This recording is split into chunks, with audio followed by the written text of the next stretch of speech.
pada kesempatan kita akan memulaikan pendalaman Alkitab kita dengan tema keselamatan, Roh Kudus dan anugerahnya. Namun sebelum itu alangkah baiknya kita awali dengan doa. Mari kita satu dalam doa, kita berdoa. Allah Bapa kami yang bertata dalam kerajaan surga, kami mengucap syukur kepada Tuhan atas kesempatan yang begitu indah yang Tuhan anugerahkan kepada kami.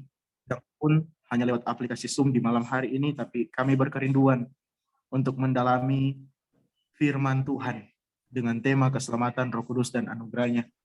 Untuk itu Tuhan berkati masing-masing pribadi kami, baik pembicara Pak Henry maupun juga para peserta yang ada. Tuhan berikan hikmat dan kebijaksanaan agar dapat mengerti dan memahami tema kami di malam hari ini dengan baik.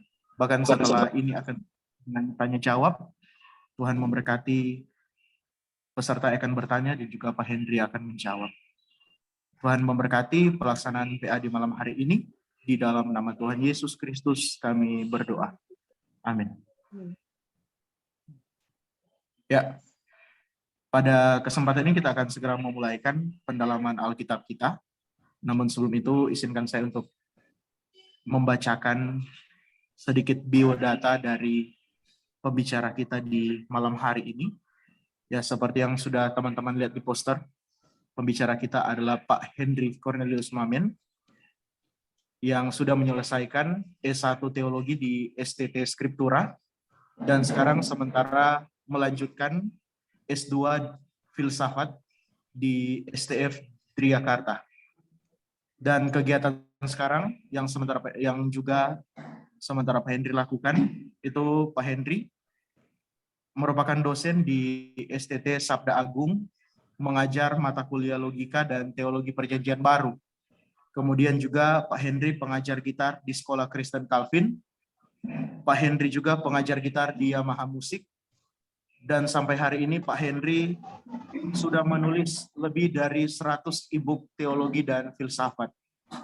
Kemudian sekarang Pak Henry juga sementara mengembangkan YouTube Henry Cornelius. Jadi jika teman-teman ingin mendalami pengajaran tentang teologi dan filsafat, teman-teman juga bisa langsung subscribe.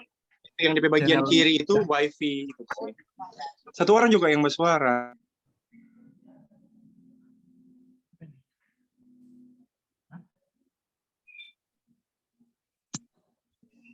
Untuk teman-teman, kalau boleh mic-nya dimatikan. Ya, mungkin itu singkatnya biodata dari Pak Henry, dan untuk perkenalan lebih lanjut, bahkan untuk materi kita di malam hari ini, keselamatan Roh Kudus dan anugerahnya, dipersilakan kepada Pak Henry untuk membawakan materi. Silakan Pak. Ya, oke, saya jelas ya. Oke. Kita akan belajar mengenai keselamatan Roh Kudus dan anugerahnya ya. Semoga kita bisa terus gali ya. Seperti saudara tahu di dalam sosial media gitu ya, sosmed gitu ya, doktrin mengenai keselamatan gitu ya dikaitkan dengan predestinasi. Ini ada suara dari mana? Ya, tolong di ini. Dikaitkan dengan doktrin predestinasi. Sebentar saya ini dulu gitu supaya nggak bisa sendiri ya.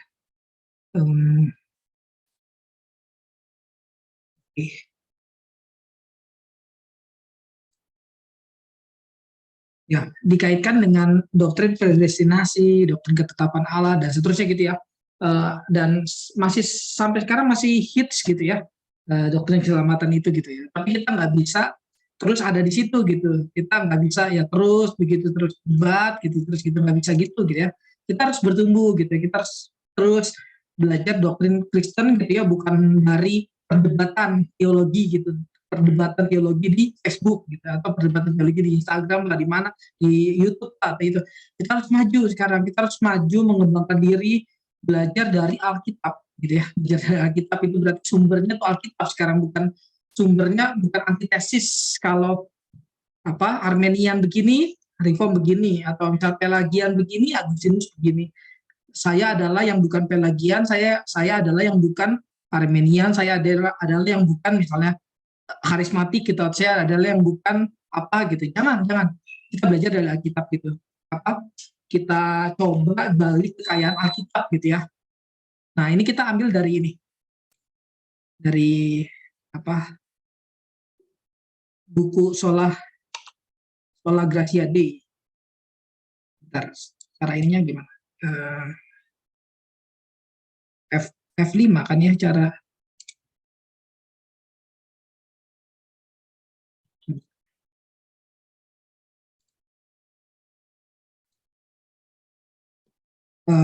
Cara ininya F5.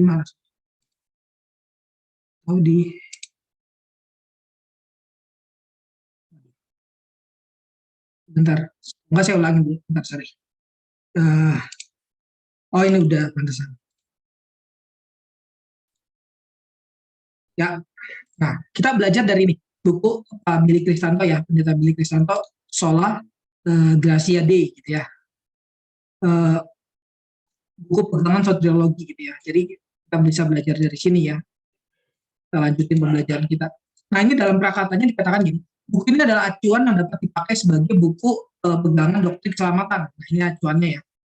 Terus dari sebesar buku ini mengikuti Ordo Salutis klasik gitu ya. Nanti kita akan tahu, akan belajar Ordo Salutis itu apa sih gitu ya. Urutan-urutan keselamatan gitu ya, Ordo Salutis itu. Namun bukan secara dalam pengertian langkah-langkah keselamatan yang secara kaku, sekuensial, melainkan sebagai aspek-aspek keselamatan yang dikerjakan Roh Kudus dalam kehidupan orang percaya. Jadi gini, dalam teologi reform gitu ya, atau dalam Alkitab itu sendiri gitu ya, ada yang namanya urutan-urutan keselamatan gitu ya. Nah, itu apa aja sih ya, kita bisa lihat ya secara ini ya. Ada yang namanya John Murray gitu ya. John Murray ini memberitahu gitu ya, atau membuat ini gitu ya. Pertama election gitu, pemilihan gitu ya. Habis itu calling, habis pemilihan, panggilan, lahir baru, ya, regeneration, pertobatan, terus ada justification, pembenaran, diadopsi, adoption, diadopsi, terus sanctification, pengudusan, terus ketekunan orang-orang kudus, akhirnya dimuliakan gitu ya. Ini bisa lebih jelas kita lihat di sini. Ya. John Murray, dia katakan bahwa ya kita itu diselamatkan pertama dari apa? Dipilih dulu, habis dipilih dipanggil, habis dipanggil dilahirkan kembali, habis itu kita bertobat. Ya, bertobat ini hasil dari apa? Hasil dari pemilihan, panggilan, rekrutasi dan seterusnya ya. Dibenarkan, diadopsi, dikuduskan, gitu. Dan kita bertekun gitu ya. Kita bertekun juga adalah ya karena pemilihan ini dan seterusnya gitu ya. Pemuliaan gitu ya. Oke. Nah, terus kita lanjut. Ada yang namanya Louis Berkhof. Ini kenapa? Ada yang ini. Saya sih ada coba ini kalau tanya jawab agak nanti ya. Cuman boleh coba. Siapa yang tadi? Tangan. Kenapa? Kok pencet kali ya. Oke, kita lanjut ya. Saya juga nggak lama kok. Nanti saya pasti kasih kesempatan untuk tanya jawab ya. Tentunya harus ngerti bahannya juga. Nah, yang kedua Louis Berkhof. Louis Berkhof juga sama nih. Dia bikin satu, dia bilang panggilan. Dua, lahir baru, pertobatan, iman, pembenaran, penyucian. Ini bisa di-searching lah ya. Ada banyak. Mungkin Wikipedia juga udah ada kan ini. Terus Anthony Hoekema juga katakan lahir baru, konversi, pembenaran, pengudusan, ketekunan. Intinya semua tuh di sini ada lahir baru pertama gitu ya, ada regenerasi dan seterusnya. Nah, ini juga ada yang paling terbaru, mungkin reform yang mungkin yang agak baru, agak modern, yang ditulis oleh G.I. Williamson. Saudara tahu ya, G.I. Williamson kan buku reform yang terbaru gitu ya. Nah, ini ada panggilan, lahir baru, pembenaran, adopsi dan seterusnya nih, sama nih. Perbuatan baik, kemudian dan seterusnya. Nah, yang kalau kita bahas sekarang saat ini ya dari Pak Billy.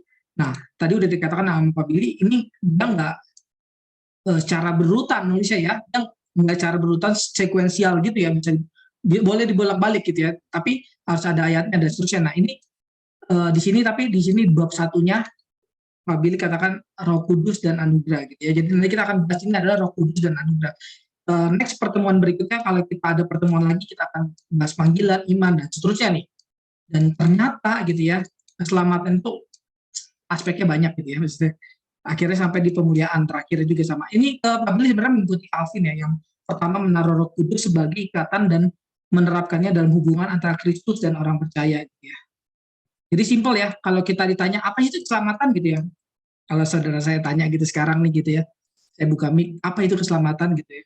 ada berbagai banyak jawaban gitu ya, tentu yang juga benar gitu ya, karena Alkitab memberikan banyak sekali gitu ya, banyak sekali pengertian gitu ya. Tapi kalau mengikuti buku ini gitu ya, atau mengikuti Calvin gitu ya, mengikuti Pabili juga, keselamatan itu simpel. Simpel tuh itu adalah ini, ikatan yang dilakukan oleh Roh Kudus gitu ya, untuk menghubungkan Kristus dan orang percaya. Itu adalah keselamatan ya yang dimaksud. Keselamatan yang dimaksud itu melalui Roh Kudus yang mengikat Kristus dan orang percaya, dan kita diselamatkan gitu ya. Ada ikatan, ada hubungan di situ ya, yang mungkin bersifat ada emosional, bersifat rasional, bersifat relasional gitu ya. Ada banyak gitu ya. Nah, itu yang dimaksud dengan keselamatan di sini. Nah, terus kita masuk ya. Keselamatan Roh Kudus, cerita keselamatan hidup manusia dimulai dengan Roh Kudus yang berkarya tanpa pekerjaan, Roh Kudus yang berkarya, sorry. Nah, tanpa pekerjaan ilahi ya, ilahi tidak ada keselamatan gitu ya. Ini halaman pertama gitu ya. Jadi keselamatan murni karena pekerjaan Roh Kudus gitu ya. Tanpa pekerjaan Roh Kudus ya tidak ada ini ya, tidak ada keselamatan gitu ya.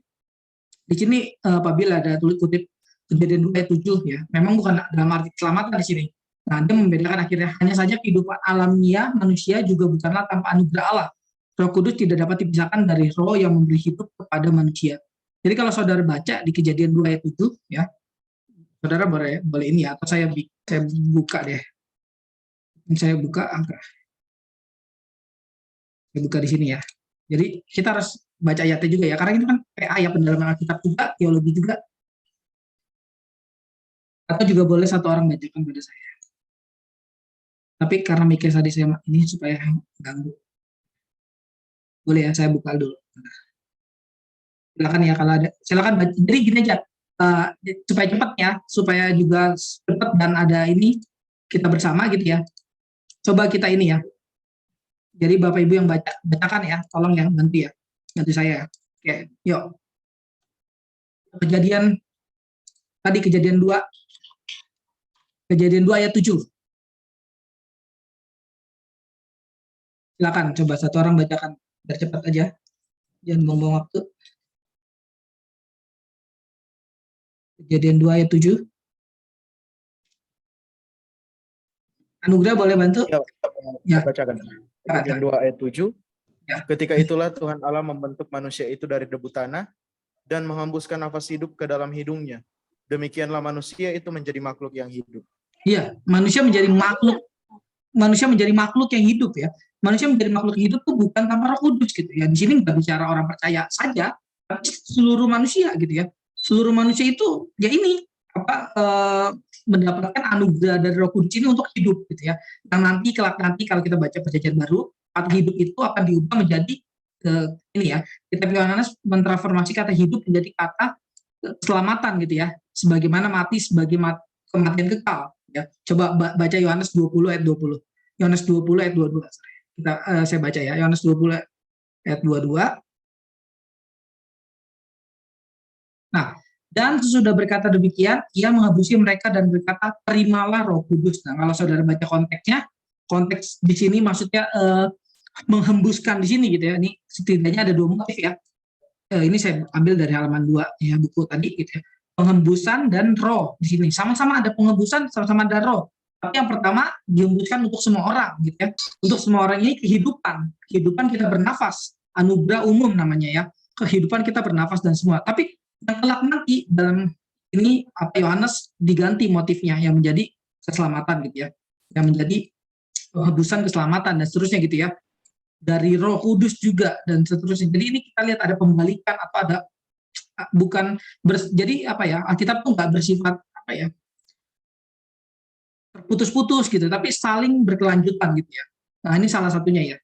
Dari Kejadian kita tahu bahwa semua orang hidup gitu ya. Semua orang hidup tuh bukan karena dia dilahirkan bapak ibunya doang ya gitu. Tapi semua orang hidup itu mendapatkan anugerah dari Roh Kudus gitu ya. Dan Roh Kudus dengan cara apa? Dihembuskan tadi ya. Nah, terus yang ini akhirnya diubah menjadi keselamatan ya, dan ya satunya lagi ini ya, kematian kekal. Nah, cara Roh Kudus bekerja adalah menginsafkan manusia akan dosanya. Bandingkan Yohanes 16 ayat 8. Ya, kita harus buka ayat-ayatnya karena kita kan lagi belajar ini ya. Yohanes 16 ayat 8. Dan kalau ia datang, ia akan menginsafkan dunia akan dosa, kebenaran, dan penghakiman. Nah, ini cara Roh Kudus bekerja. Implikasinya, hanya manusia yang insaf, yang akan dosanya yang dapat diselamatkan. Ya, tentu bukan tanpa pekerjaan Roh Kudus ya, seperti sudah dikatakan di atas tadi gitu ya. Jadi salah satunya kita udah diselamatkan hari ini gitu ya. Saya udah selamat belum sih? Saya bingung nih, masih saya udah selamat belum ya? Saya orang-orang pilihan bukan ya? Ya simpel gitu ya. Saudara sudah diinsafkan belum dari dosa gitu ya, karena Roh Kudus gitu ya. Simpel kan gitu ya, untuk tahu itu gitu. Gereja yang dipenuhi dengan pekerjaan Roh Kudus, gereja di sini bisa ini ya, bisa dibilang orang percaya. Gereja itu kan orang percaya di segala ya ini ya, segala tempat gitu ya. Bisa juga gereja secara ini ya gitu. Gereja secara denominasi juga boleh gitu. Gereja yang dipenuhi dengan pekerjaan Roh Kudus adalah gereja yang diinsafkan akan dosa ya. Semakin Roh Kudus bekerja dengan leluasa, semakin manusia didasarkan akan dosa dan kebutuhannya akan keselamatan yang dari Allah gitu ya. Jadi semakin kita diselamatkan, semakin kita sadar akan dosa-dosa kita gitu ya. Pertanyaannya pertama ini gitu ya, dosa apa gitu yang sudah kita diinsafkan dari Roh Kudus gitu ya. Dosa seperti apa gitu. Nah terus sebaliknya, semakin manusia membenarkan dirinya sendiri dalam gereja, kita tahu Roh Kudus tidak sedang bekerja di sana gitu. Semakin kita sudah saya sudah diselamatkan, saya ini semakin saudara begitu ya, semakin mungkin Roh Kudus tidak ada dalam hidup kita gitu ya. Karena kita semakin membenarkan diri kita sendiri gitu. Apalagi saya paling takut ya kalau ada orang belajar firman gitu ya, belajar firman lah, entah belajar filsafat lah, entah belajar apalah gitu ya, pakai ilmu pengetahuannya untuk membenarkan dirinya gitu, membenarkan dirinya yang rusak gitu ya, itu yang nggak ada kejujuran lagi dalam dirinya gitu ya. Itu agak paling mengerikan gitu. Bukan agak, itu mengerikan saudara gitu ya, dibandingkan orang yang nggak tahu gitu akan dosanya gitu ya. Ini ada suara-suara. Oke, saya udah matikan. Roh Kudus itu maha hadir ya, namun tidak berarti tidak ada perbedaan kehadiran ya. Roh Kudus adalah roh yang bisa dipadamkan dan menarik dirinya gitu. Nah, saudara mungkin apa ini ya, di satu sisi saya lanjutin dulu ya, nanti saya kasih tahu perdebatannya. Di satu sisi Roh Kudus berdaulat ya, ia akan menyadarkan siapa yang dikehendakinya. Di sisi lain manusia harus bertanggung jawab ketika ia menolak keselamatan yang ditawarkan dalam pemberitaan Injil gitu ya. Di sini ada ini ya bukti-buktinya, jadi saudara bisa lihat ya. Misalnya minta tolong satu orang baca Yesaya 63 ayat 9 sampai 10. Coba yuk, satu orang silakan. Yesaya 63 ayat 9 sampai 10.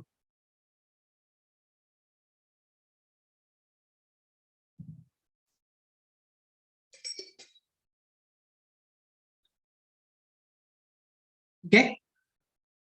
Yesaya 63 ayat 9 sampai 10. Dalam segala kesesatan mereka, bukan seorang duta atau utusan, melainkan ia sendirilah yang menyelamatkan mereka. Dialah yang menebus mereka dalam kasihnya dan berbelas kasihannya, ia mengangkat dan menggendong mereka setelah zaman dahulu kala. Ayat 10-nya. Coba perhatikan ya.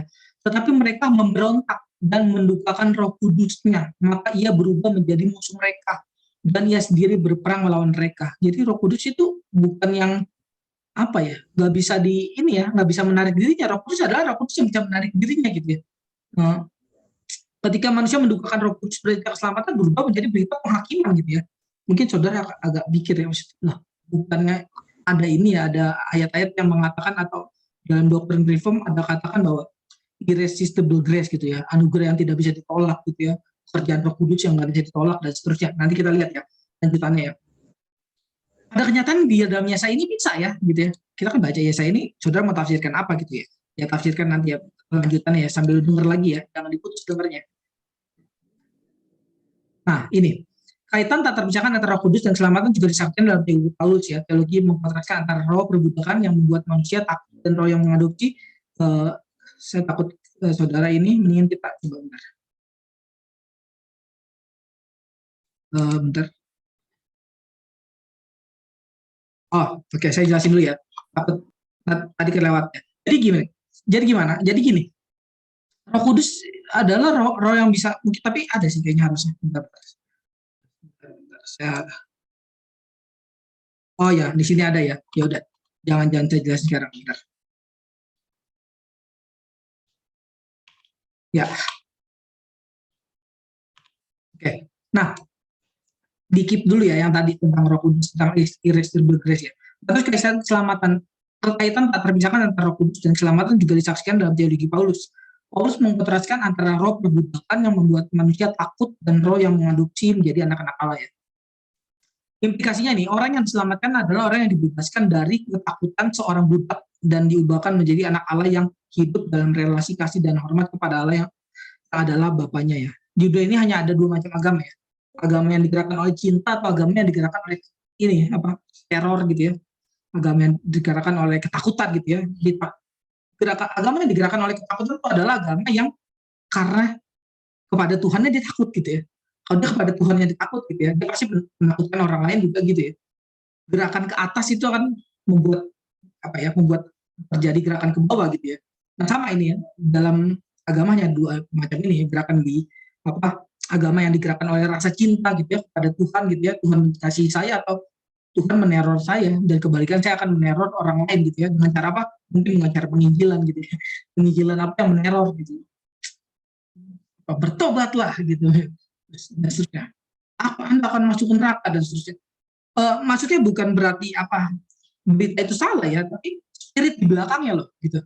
Saudara itu menginjili dengan cara apa gitu ya, dengan cara menakuti orang gitu ya, atau membawa orang pada kasih gitu, pada cinta yang kita sendiri juga ditobatkan oleh cinta dan kasih Tuhan yang begitu powerful namun lembut itu gitu ya, bukan dengan cara kekerasan itu gitu, bukan seperti Nazi gitu ya, yang membuat orang menjadi ketakutan dan seterusnya gitu ya, bukan kalau itu membuat, kalau dalam istilah teologi suka ini, bukan membuat orang menjadi tanda kutip Yahudi gitu ya, menyahudikan orang dan seterusnya gitu, kayak gerakan-gerakan kayak gitu ya, hanya mengubah gerakan yang di luar, hanya mengubah orang dipaksa untuk berubah, kalau enggak misalnya disalib dan terus itu gerakan-gerakan yang hanya mengubah luar kita gitu, tapi nggak pernah menggerakkan hati kita yang terdalam ini gitu. Dan ya secara itu ya berarti kita nggak pernah berubah gitu ya kalau kita tidak menggerakkan hati kita ya.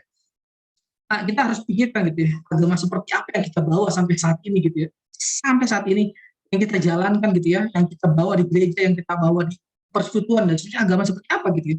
Agama yang di dalamnya ada teror-teror yang menakutkan gitu ya, yang kita sendiri juga sebenarnya takut gitu, tapi kita ya karena kita nggak mau takut sendirian, kita bawa orang gitu ya, ajak-ajak orang takut gitu ya. Atau agama yang digerakkan oleh rasa cinta ya, yang akan membuat sekeliling kita juga ini ya, penuhi rasa cinta akan Tuhan gitu ya. Terus jadi keselamatan karena Roh Kudus ini memiliki dua bagian, yaitu pematian dan penghidupan ya. Paulus memperingatkan jemaat Galatia agar mereka mematikan keinginan daging dan hidup oleh Roh. Dalam surat yang lain, Paulus menulis bahwa kuasa kebangkitan hanya dapat dikenal melalui persekutuan dan penderitaan Kristus gitu ya. Jadi Roh Kudus itu selain membuat tadi membuat satuan itu dengan Tuhan gitu ya, dia juga mematikan keinginan daging ya, keinginan dosa di sini dan seterusnya gitu ya, dan dia menghidupkan roh kita gitu. Nah itu pekerjaan Roh Kudus saudara gitu, itu bukan pekerjaan kita gitu ya, itu pekerjaan murni, pekerjaan Roh Kudus gitu ya, bukan pekerjaan penginjil gitu, bukan pekerjaan pendeta, bukan, tapi murni pekerjaan Roh Kudus ya. Nah, dilanjutin dalam suratnya Paulus yang lain ya, Paulus menulis bahwa kuasa kebangkitan hanya dapat dikenal oleh persekutuan dalam penderitaan Kristus gitu ya. Nah, selain daripada orang yang sudah dipersatukan dengan Kristus itu seharusnya terus dalam hidupnya mematikan dosa-dosanya ya. Orang yang dalam hidupnya dipersatukan dengan Kristus itu oleh Roh Kudus itu juga adalah orang-orang yang harus ini merasakan persekutuan dalam penderitaan dengan Kristus gitu ya. Hidup kita dalam hidup kita ini kita ini gitu merasakan penderitaan Kristus dalam hidup kita gitu ya. Ya kalau iya adalah itu berarti ini ya, semakin kita ini ya bisa terus diyakinkan bahwa kita ya diselamatkan gitu ya, kita dimurnikan dan seterusnya gitu ya. Kalau tidak gitu ya, kita perlu mengoreksi diri gitu ya.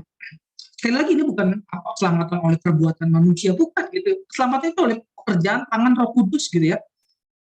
Dan itu ada ciri-cirinya, dan ciri-cirinya kita sedang pelajari gitu ya. Jadi saudara jangan bias gitu. Ini keselamatan oleh perbuatan ini gitu. Bukan, nggak pernah keselamatan oleh perbuatan dia. Kita nggak pernah, kecuali perbuatan Kristus gitu ya. Saudara boleh pakailah perbuatan, tapi dalam tanda kutip perbuatan Kristus atau perbuatan Roh Kudus ya boleh gitu ya. Tapi nggak pernah oleh perbuatan manusia gitu ya. Nah tapi orang-orang manusia yang dipersatukan dengan Kristus gitu ya, oleh Roh Kudus ini dipersatukan dengan Kristus. Ya, itu salah satunya punya hasrat untuk mematikan kehidupan dosa gitu ya. Ada hasrat itu gitu ya, ada penyesalan gitu ya, ada rasa terus mau bertumbuh dan seterusnya, hidup oleh Roh dan seterusnya, merasakan kebangkitan dan penderitaan Kristus dan seterusnya gitu ya. Ada gitu ya. Semakin manusia mematikan manusia lamanya, semakin manusia barunya di dalam Kristus menjadi nyata. Ini adalah sepenuhnya anugerah dari Roh Kudus, seperti yang saya tadi katakan ya. Dan juga sepenuhnya tanggung jawab orang percaya. Nah, tapi jangan lupa nih ya, ada tanggung jawab orang percaya gitu ya. Tanggung jawab orang percaya ini gitu ya. Setelah dia diselamatkan, dilahirbarukan gitu ya, hidup dia berjalan gitu ya. Karena waktu dia di dalam kematiannya gitu ya, kehendak bebas dia nggak pernah mati gitu ya. Waktu saudara belum dilahirkan oleh Roh Kudus, kehendak bebas saudara nggak pernah mati, nggak pernah mati. Saudara punya kehendak bebas untuk apa? Berdosa, gitu ya. Itu kehendak bebas saudara. Hanya untuk berdosa, itu kehendak bebas. Itu nggak bisa dibilang bukan kehendak bebas, itu kehendak bebas, tapi untuk berdosa. Tapi ketika Roh Kudus, gitu ya, sudah melahirbarukan kita ya, nah kita, kalau Agustinus katakan, bukan hanya kita punya kehendak untuk berdosa, tapi kita bisa punya kehendak untuk tidak berdosa, gitu ya. Di dalam dunia kita bisa punya kehendak untuk tidak berdosa, gitu ya. Tentunya di dalam anugerah Roh Kudus tadi ya, anugerah dari Roh Kudus ini, gitu ya. Dan juga kita punya tanggung jawab itu, gitu ya. Kita mengerjakan itu. Ada mortification dan vivification, gitu ya, kalau dalam bahasa Inggris. Ini lucunya kalau bukan lucu sih, maksudnya uniknya gitu. Unik kalau dalam teologi reform justru ditempatin dalam pertobatan gitu ya. Ordo Salus tidak pernah dipahami secara kaku karena ada kaitan yang tak terlepaskan antara kematian, kehidupan, dan karya Roh Kudus gitu ya. Jadi kita tuh diselamatkan oleh Roh Kudus murni, oleh anugerah murni gitu ya. Tapi tanda kutip ya, kita berjalan gitu ya. Kita terus ada tanggung jawab untuk kita juga ini ya, mematikan dosa dan seterusnya gitu ya. Dengan anugerah Roh Kudus itu lagi, jangan lupa. Jadi nggak pernah oleh pekerjaan tangan kita saja gitu ya. Tapi juga bukan tanpa kita gitu ya. Kita harus tahu ya. Calvin katakan bahwa Roh Kudus adalah ikatan yang mempersatukan orang percaya dengan Kristus. Ini yang tadi saya sudah jelaskan ya. Agustinus dalam karyanya tentang Trinitas menggambarkan Roh Kudus sebagai pribadi yang mengikat Bapa dan Anak.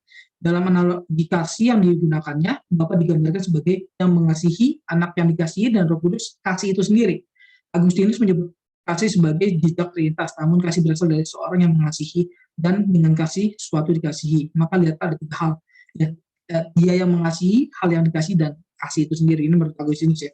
Terkaitkan antara Roh Kudus, cinta, ya kasih gitu ya, dengan bijak Trinitas gitu ya. Bahkan kita bisa memahami Trinitas dari kasih gitu ya. Ya, saudara debatable lah, saudara mulai inilah. Jadi kalau saudara mau memahami Tritunggal gitu ya, ya ini salah satunya coba dari Agustinus gitu ya. Coba pikirkan aja mengenai ya, yang mengasihi, seorang yang mengasihi, seseorang yang dikasihi, dan kasih itu sendiri gitu ya. Kasih itu sendiri adalah Roh Kudus gitu ya. Tapi by the way kita nggak lagi bahas Tritunggal gitu ya. Tapi kasih ini sendiri bisa Roh Kudus itu sendiri adalah kasih itu sendiri dan bisa diaplikasikan kepada Tritunggal gitu ya. Bagi Calvin, substansi keselamatan adalah persatuan percaya dengan Kristus. Tanpa Roh Kudus manusia tidak mungkin menikmati Kristus dan segala manfaat yang ada padanya. Ringkasnya, Roh Kudus adalah ikatan yang dengannya Kristus secara efektif menyatukan kita dengan dirinya sendiri. Jadi Roh Kudus lah yang menyatukan kita dengan Kristus gitu ya. Daftar sebutan Roh Kudus, nah ini penting sekali ya. Ada banyak sekali daftar sebutannya. Ini ada roh adopsi ya, karena ia menyaksikan kehendak baik Allah dengan memeluk kita sebagai anak-anaknya dan mendorong kita untuk percaya dalam doa gitu ya. Kalau kita pengen berdoa gitu ya, itu karena ada roh adopsi gitu ya. Ada Roh Kudus yang bekerja untuk kita ingin berdoa gitu ya.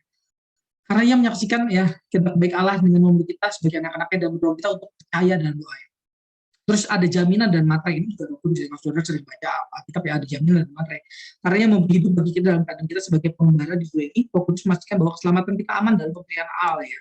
Jadi keselamatan kita tuh bukan hanya kita diselamatkan oleh Roh Kudus yang tadi ya, saya sudah ulang-ulang ini, yang dengan cara menyatukan kita dengan Kristus gitu ya, dengan caranya ajaib gitu ya. Bukan hanya itu, tapi Roh Kudus juga sekarang jadi materai. Gitu ya. Jadi materai untuk apa? Untuk kita terus diselamatkan gitu ya. Jadi bukan lagi ya, bukan perbuatan saya atau saya di dalam Kristus, bukan atau bukan kesetiaan saya, kesetiaan saya saja gitu, bukan, tapi Roh Kudus gitu ya. Terus Roh Kudus juga air gitu ya, karena kuasanya yang membersihkan dan memutihkan. Roh Kudus juga minyak dan urapan karena ia memulihkan dan memelihara semangat hidup ya. Jadi kalau saud kita apa ya bisa dibersihkan, dibersihkan ya murni karena pekerjaan Roh Kudus juga ya. Kita juga kalau apa ya dalam hidup ini dipulihkan ya, punya semangat hidup gitu ya. Saudara kita punya sering apa, aduh saya lagi lemes nih, gitu, terus gitu ya. Lemes itu kan bisa lemes apa, lemes mental, lemes jasmani, lemes rohani gitu ya. Tapi kalau kita punya Roh Kudus gitu ya, kalau kita bisa berdoa gitu, Roh Kudus gitu ya, yang membuat kita semangat hidup dan seterusnya. Di sini ada api. Oke. Aduh, saya takut. Ada. Ya, di sini ada api. Karena membakar hati kita dengan kasih Allah dengan pengabdian yang menyala-nyala ya. Jadi Roh Kudus juga api gitu ya. Roh Kudus itu api. Dilambangkan sebagai api karena membakar hati kita ya dengan kasih Allah dan pengabdian yang menyala-nyala. Roh Kudus juga mata air ya, karena darinya lah semua kekayaan surgawi yang mengalir pada kita gitu ya. Jadi keselamatan ini ya murni pekerjaan Roh Kudus gitu ya, anugerah dari Roh Kudus gitu ya. Mungkin saudara jarang dengar ya, kok anugerah dari Roh Kudus. Kita lebih ini anugerah dari Allah Bapa, tapi anugerah Roh Kudus kita jarang ya. Nah, ini yang explore oleh Calvin gitu ya, yang terus dilanjutkan oleh Pak Billy, dan hari ini kita bisa nikmati melalui bukunya ya. Jadi saya sarankan saudara juga beli buku itu ya, beli bukunya, jangan sampai nggak beli bukunya gitu ya. Saudara bisa mendapatkan kekayaan rohani yang kita pikirkan gitu ya, karena banyak sekali kekayaan rohani yang bisa diambil di situ. Implikasinya akhirnya Roh Kudus juga dapat digambarkan sebagai tangan Allah karena dengan ilham kuasanya ia mengembutkan kehidupan ilahi dalam diri kita sehingga kita dikuasai bukan oleh diri kita tapi oleh dorongan ilahi. Semua sebutan yang dikatakan sebelumnya tidak terlepas dari karya keselamatan, namun karya Roh Kudus yang terpenting adalah menghadirkan iman kepada manusia ya. Iman inilah yang menghadirkan Kristus dalam kehidupan orang percaya. Jadi iman itu bukan hasil tangan kita gitu, tapi iman itu pekerjaan dari Roh Kudus gitu ya.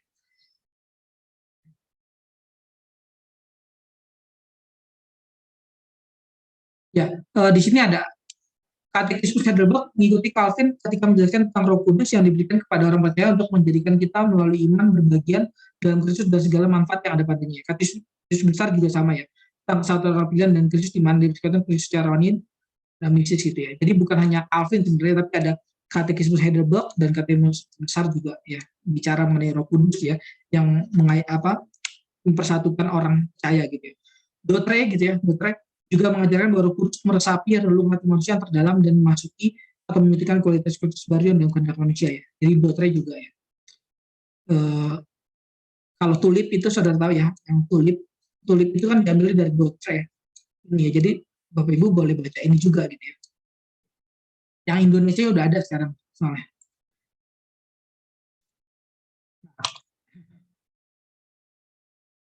Nah ini jadi yang tadi, ini kelanjutan yang barusan ini ya, agak potong tadi ya. Menarik bahwa dalam tradisi reform istilah infusio ya, dipergunakan untuk menggambarkan karya keselamatan yang dikerjakan oleh Roh Kudus ya. Ini berarti dalam teologi reform cerita keselamatan bukan hanya dimengerti sebagai perubahan forensik gitu ya.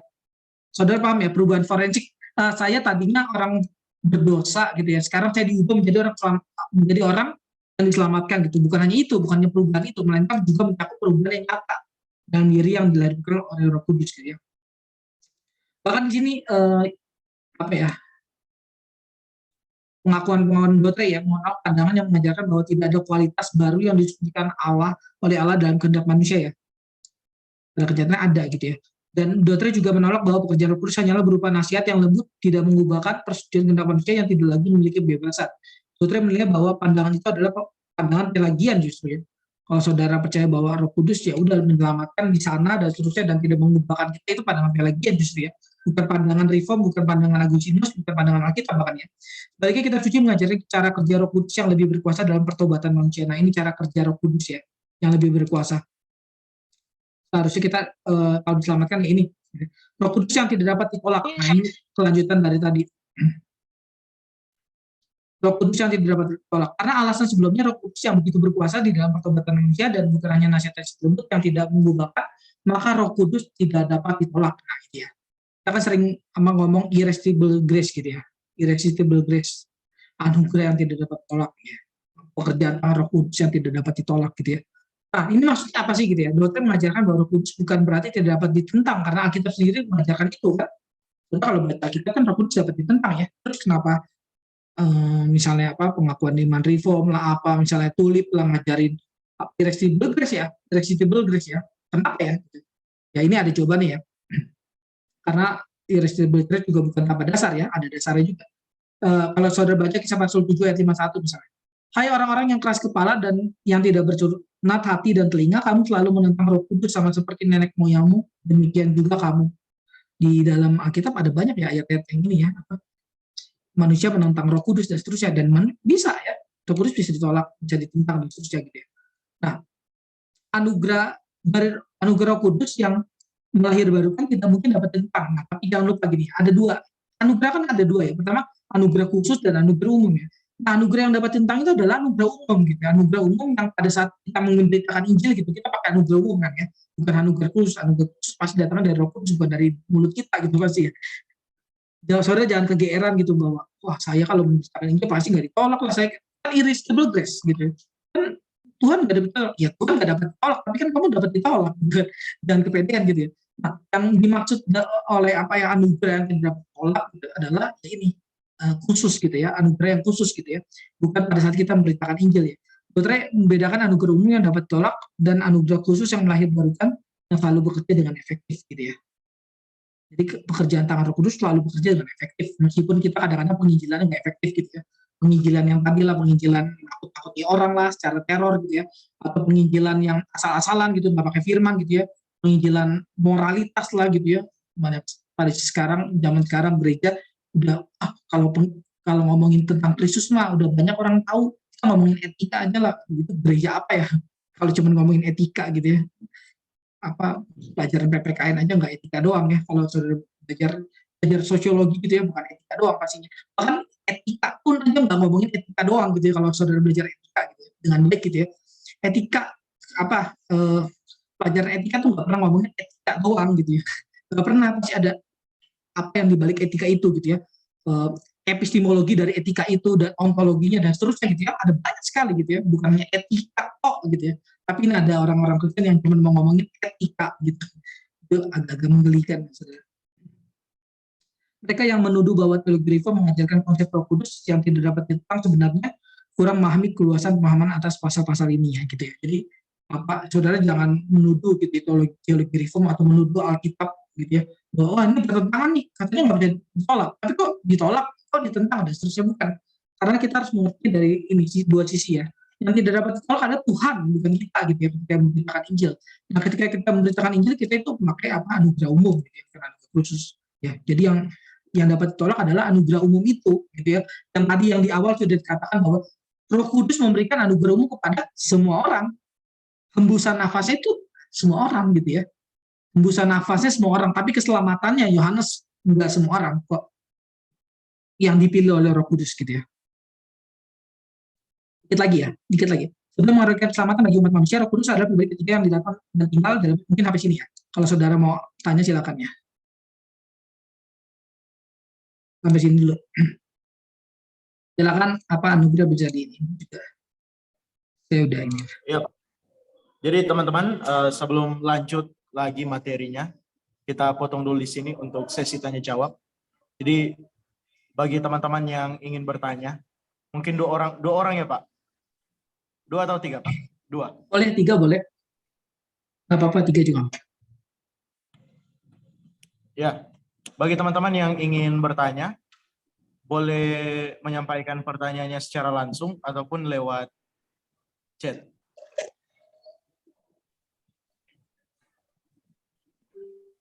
Silakan teman-teman yang mempunyai pertanyaan seputar tentang keselamatan, Roh Kudus dan juga anugerahnya, lewat materi yang telah disampaikan oleh Pak Henry tadi, dipersilakan. Ada dari teman-teman?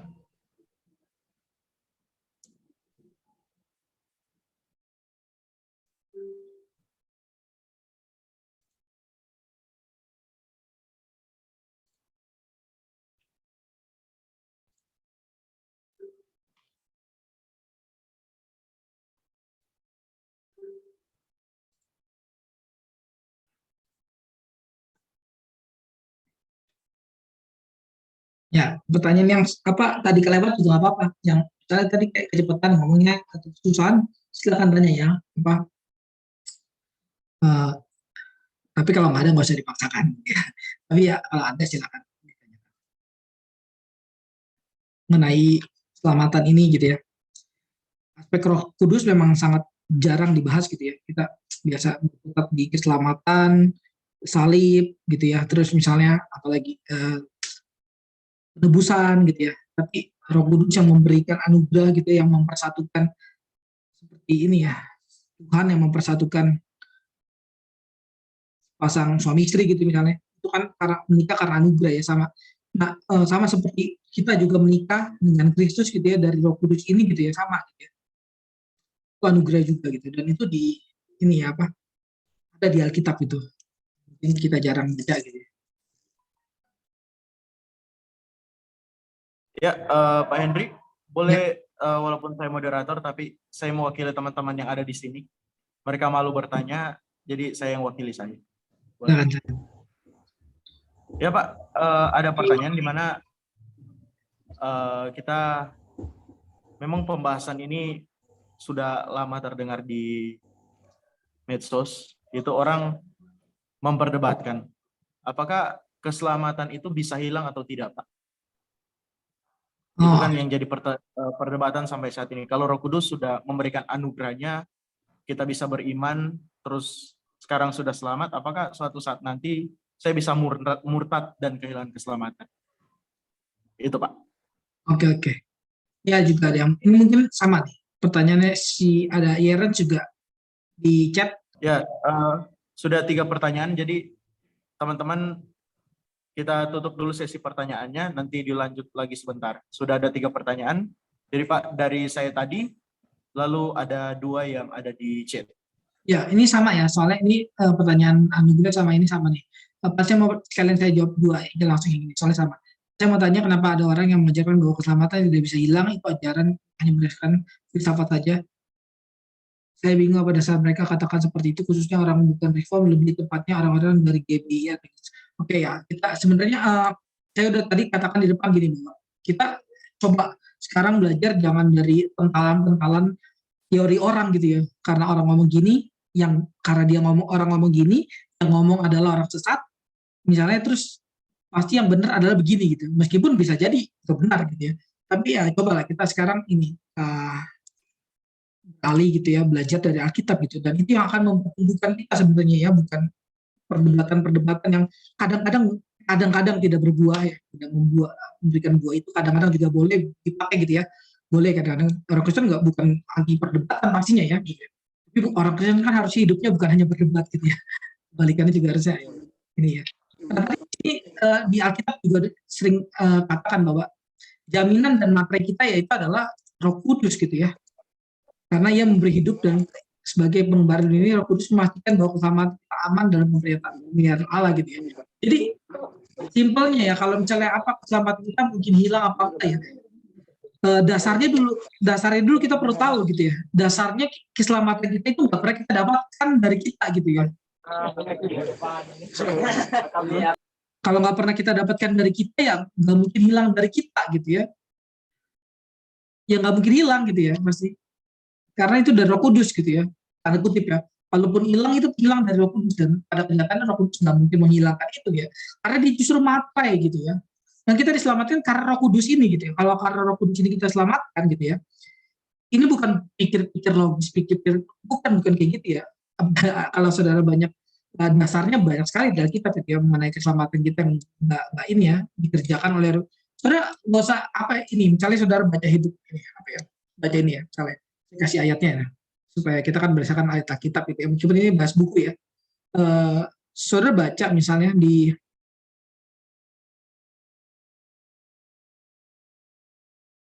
Yohanes 17 ayat 3 deh misalnya gitu ya. Saya bacakan ya. Inilah hidup yang kekal itu, yaitu bahwa mereka mengenal Engkau satunya Allah yang benar, dan mengenal Yesus Kristus yang telah Engkau utus. Coba saudara pikir ya, hidup yang kekal itu gitu ya. Atau Yohanes 10 ayat 28 ya, saya dibacakan lagi. Yohanes 10 ayat 28. Dan aku memberikan hidup yang kekal kepada mereka. Yohanes 10 ayat 28. Jadi boleh dibaca ya. Dan ini ayat dasar dari misalnya salah satu keselamatan nggak begini lah. Dan aku memberikan hidup yang kekal kepada mereka, dan mereka pasti tidak akan binasa sampai selama-lamanya, dan seorang tidak akan merebut mereka dari tanganku. Yohanes 10 ayat 28. Ini udah sangat ini ya. tadi juga di situ ada aku memberikan hidup yang kekal. Saudara tahu hidup kekal ya artinya? Hidup kekal itu nggak mungkin. Hidup kekal kan berarti kekal ya. Paham nggak kalau hidup kekal? Hidup kekal ya kekal lah. Kalau 10 tahun saya diselamatkan, 10 tahun lagi saya nggak diselamatkan, berarti nggak kekal dong. Gitu ya. Berarti Alkitab bohong dong. Gitu ya. Alkitab kan nggak bohong ya. Pada saat dia memberikan hidup yang kekal berarti kekal gitu ya. Nah ini ayat yang mungkin agak mungkin lebih ini ya kalau sudah membaca. Dan ini ayat 28, 10 ayat 28. Dan aku memberikan hidup yang kekal kepada mereka dan mereka pasti tidak akan binasa sampai selamanya dan seorang tidak akan merebut mereka dari tanganku. Gitu ya. Siapa itu? Domba-domba Tuhan gitu. Domba-dombaku mendengarkan suaraku dan aku mengenal mereka dan mereka mengikut aku gitu. Siapa itu? Orang-orang yang mengikut Tuhan gitu ya. Orang-orangnya adalah domba-dombanya, orang-orang yang mendengarkan suaranya. Ya, orang-orang yang orang-orang adalah yang dikenal Tuhan gitu ya. Orang-orang yang dikenal Tuhan itu nggak mungkin tidak diselamatkan. Yang dikenal ya. Kan kalau saudara baca misalnya Matius 7, misalnya ayat-ayat ini ya. Oh, bukan setiap orang berseru pada Tuhan ya. Pada hari terakhir banyak orang berseru pada Tuhan, Tuhan bukan kami yang berbuat demi namamu dan mengusir setan demi namamu dan mengadakan mujizat. Pada waktu itulah aku akan berseru pada mereka, aku tidak pernah mengenal engkau. Berarti kan apa? Berarti kalau misalnya dikontraskan dengan Matius, berarti kan emang emang Tuhan nggak pernah kenal mereka kok gitu. Ya orang-orang ini nggak pernah diselamatkan kok gitu. Misalnya Matius 7 yang sering dipakai pendeta-pendeta untuk mengatakan bahwa misalnya keselamatan bisa hilang dan seterusnya gitu, atau keselamatan orang ini nih orang penginjil hebat beradain mukjizat aja ternyata nggak selamat gitu, pakai ayat itu kan mereka gitu, pakai ayat ini kan. Ya orang-orang ini enggak, ini kok belum pernah dikenal Tuhan kok nih, aku tidak pernah mengenal kamu, tidak pernah loh, tidak pernah, bukan aku pernah mengenal kamu waktu dulu, kan nggak pernah itu ya. Dan berarti ayat ini nggak pernah bertentangan misalnya dengan Yohanes tadi kan, Yohanes 10 ayat 28 tadi kan, misalnya gitu ya. Ini yang materi kita Roh Kudus, kita percaya bahwa keselamatan ini dari Roh Kudus, materinya Roh Kudus, dan yang nggak perlu ditakutkan gitu ya. Bagian kita adalah mengerjakan keselamatan itu gitu ya. Kita nggak perlu takut lagi gitu ya. Kenapa nggak perlu takut gitu ya? Karena itu nggak pernah dapat dari kita gitu ya. Saudara, saya kalau kasih ilustrasi kadang-kadang apa ya, jangan sampai bias gitu ya. Kadang-kadang ilustrasi nggak perlu sih sebenarnya. Cuman kalau itu bukan dari saudara gitu ya, kenapa saudara harus takut gitu ya? Yang kita takutkan itu adalah apakah hidup kita berpadanan dengan Injil misalnya. Itu yang lebih kita perlu takutkan gitu ya. Tapi baik lagi juga jangan kalau nggak berpadanan dengan Injil misalnya tidak diselamatkan. Ya bisa jadi saudara tidak diselamatkan bukan karena saudara sudah diselamatkan terus nggak diselamatkan lagi, bukan itu. Bisa jadi memang saudara belum pernah diselamatkan, tahu bedanya. Tapi kalau orang yang sudah diselamatkan dipersatukan oleh Tuhan melalui Roh Kudus itu gitu ya, ia adalah orang-orang yang pasti selamat gitu ya, karena itu pekerjaan tangan Tuhan kok, pekerjaan tangan Roh Kudus gitu ya, bukan pekerjaan tangan kita gitu ya. Dan kita nggak perlu takut akan hal itu gitu. Satu lagi ya, saya jawab saya ingin bertanya apa peran Roh Kudus dalam kehidupan kita pada zaman sekarang. Terima kasih, ada banyak sekali peranan ya. Tadi saya udah ini sebagai roh adopsi ya, mendorong kita untuk percaya dalam doa, terus memberi kita, memastikan keselamatan kita, jaminan materai, membuat kita, membersihkan kita, memurnikan kita gitu ya. Ada lagi memelihara semangat kita gitu ya, terus membakar hati kita, dan kekayaan surgawi mengalir pada kita dari Dia gitu. Ada banyak sekali ya pekerjaan Roh Kudus di situ ya. Itu teorinya, prinsipnya gitu ya. Itu prinsipnya, dan saudara bisa pikirkan kontekstualnya pada saudara apa gitu ya. Misalnya ketika saudara sekarang sedang lesu rohani gitu ya, kayak saya males belajar Alkitab, males lah, PA males lah, atau boro-boro mikirin Tuhan lah, mikirin hidupnya susah sekarang COVID gitu ya. Jadi COVID saya udah nggak ada pekerjaan lagi, makan aja susah, apalagi mikirin Tuhan lah, udah nggak ada agama-agamaan lagi, saya pusing lah sama agama-agamaan. Nah saudara boleh berdoa gitu ya, karena ketika saudara berdoa, saudara digerakkan gitu ya untuk ya tahu akan hidup ini tuh yang terpenting bukan soal makan atau soal kehidupan jasmani aja, tapi ada kehidupan rohani yang juga perlu dihidupkan gitu ya. Justru bagus ya saudara, dengan COVID ini kita sadar bahwa kita bisa berkekurangan gitu ya. Harus COVID itu kan bukan hanya COVID jasmani gitu ya, tapi juga ada COVID rohani gitu ya, di mana orang-orang juga seharusnya menyadari kekurangannya akan Tuhan gitu ya, kekurangannya akan relasinya dengan Tuhan gitu ya. COVID ini justru menyadarkan kita gitu ya. Kita bisa kekurangan kapanpun gitu ya. Sama. Dan berarti apa? Kita harus persiapan sebanyak mungkin gitu kan. Ya kalau ininya. Sama berarti. Rohaninya juga bisa harus disiapkan sebanyak mungkin ya. Karena suatu saat mungkin ada COVID rohani gitu ya. Ya seperti sekarang orang nggak bisa gereja dan seterusnya gitu. Kalau kita ada Zoom, ini puji Tuhan gitu ya. Kita dari berbagai macam kota gitu bisa kumpul di sini bicarakan tentang Tuhan gitu ya. Kalau kata Plato kan kita dipersatukan gitu ya. Atau mau saya pakai Plato, pakai Calvin tadi, kita dipersatukan oleh Roh Kudus. Untuk apa? Untuk bertemu kepada Kristus gitu ya. Yang menyatukan kita di sini semua Roh Kudus gitu ya. Saudara tergerak, nah aplikasi yang paling gampang, saudara tergerak datang di sini gitu ya. Kalau saudara adalah anak Tuhan gitu ya. Ya karena Roh Kudus pasti gitu ya. Bukan karena siapa-siapa gitu ya. Ya tentu ada di dalam daftarnya ada motif-motif lain yang iseng-iseng aja coba lihat, coba klik dan seterusnya gitu. Atau dengan iri hati melihat apa sih ngomong-ngomong keselamatan, saya juga tahu keselamatan dan seterusnya gitu. Ada banyak sekali motif gitu ya. Tapi ada orang-orang yang saya percaya juga digerakkan oleh Roh Kudus gitu ya. Dan Roh Kudus memang menggerakkan orang terus mempertumbuhkan rohaniannya gitu ya. Tadi ada yang satu resen boleh, kalau ini apa-apa silakan. Atau saya lanjutin dulu bentar ya. Ini tinggal dikit lagi sih bahannya, sebentar. Tinggal 6 slide lagi. Ya coba habis ini kita tanya lagi ya. Ya, oke.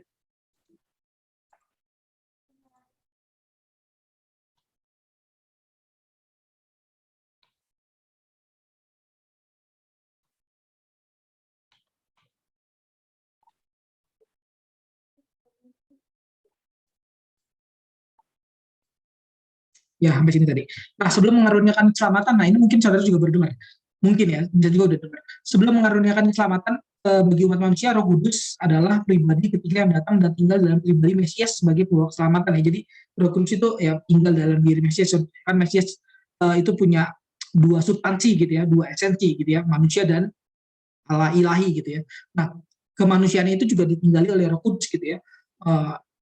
Dan Roh Kudus itu punya peranan apa dalam diri Mesias? Itu menghadirkan peranannya adalah menghadirkan penyebaran keadilan gitu ya, belas kasihan dan pengenalan akan Allah gitu ya. Jadi Roh Kudus Yesus sendiri gitu ya dalam diri manusianya gitu ya, dalam substansi manusianya gitu ya. Ada Roh Kudus gitu ya, dan Roh Kudus itu berfungsi untuk ya itu menyebarkan keadilan gitu ya, belas kasihan dan pengenalan akan Allah. Nah, jadi teologi reform juga menekankan bahwa pengurapan yang ada pada Kristus bukan hanya ditujukan bagi dirinya sendiri, tapi juga bagi tubuhnya yaitu gereja, yang juga berbagian dalam pengurapannya. Gereja yang diurapi oleh Roh Kudus akan menjadi gereja yang berbagian dalam menegakkan keadilan, dalam melakukan perbuatan belas kasihan, dan dalam membawa manusia untuk masuk dalam pengenalan yang benar akan Allah. Salah satunya saudara bisa cek gereja saudara gitu ya, gereja saudara punya Roh Kudus apa enggak gitu ya.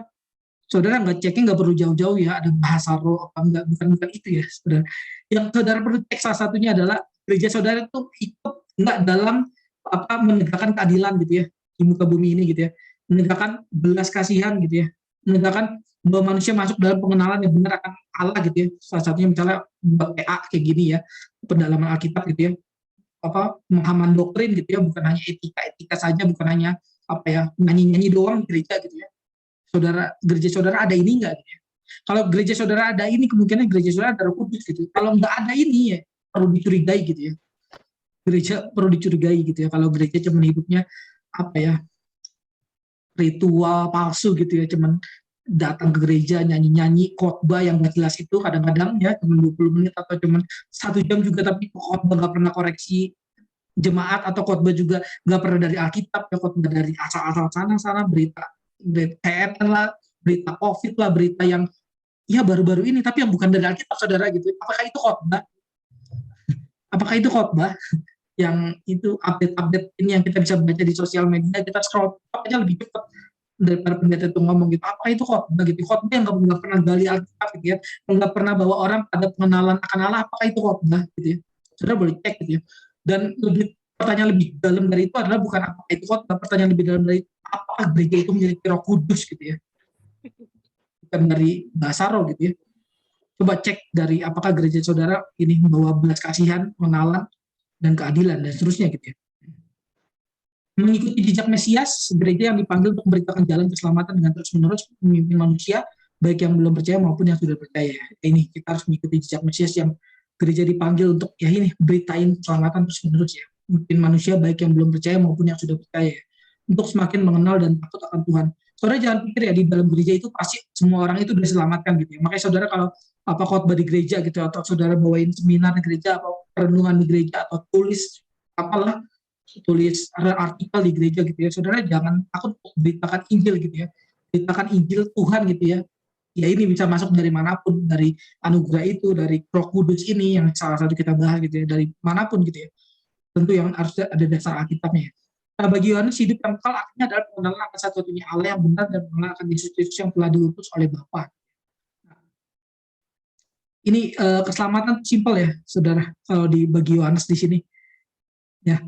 Ketika kita kenal Kristus gitu ya, satu-satunya yang diutus oleh Bapa gitu ya. Nah, pengenalan itu meliputi apa ya?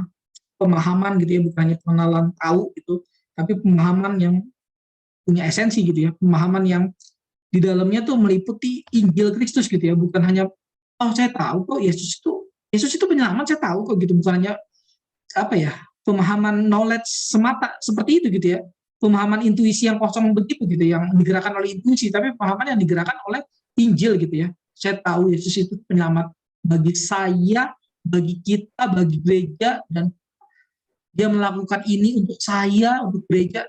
Itu semua ada relasinya, saudara. Kalau ketika saudara mengatakan bahwa Yesus penyelamat gitu ya, Roh Kudus yang menyatukan kita, semua ada relasinya gitu ya. Ya betul, Roh Kudus menyatukan gereja, dan Roh Kudus menyatukan saya dan Kristus dan seterusnya gitu. Apa relasinya untuk saudara gitu? Apa implikasinya gitu? Apa pekerjaan tangan Roh Kudus yang saudara sudah rasakan gitu ya? Saudara sudah nikmati gitu ya? Saudara tahu ini dari Roh Kudus gitu ya? Ini bukan dari manusia gitu. Ya apa gitu? Itu nggak ngawang-ngawang di atas sana loh. Nggak cerita Kristen tuh nggak ngawang-ngawang di atas sana, bisa dirasain gitu. Kristen tuh ada Kristen yang punya kebertubuhan gitu ya.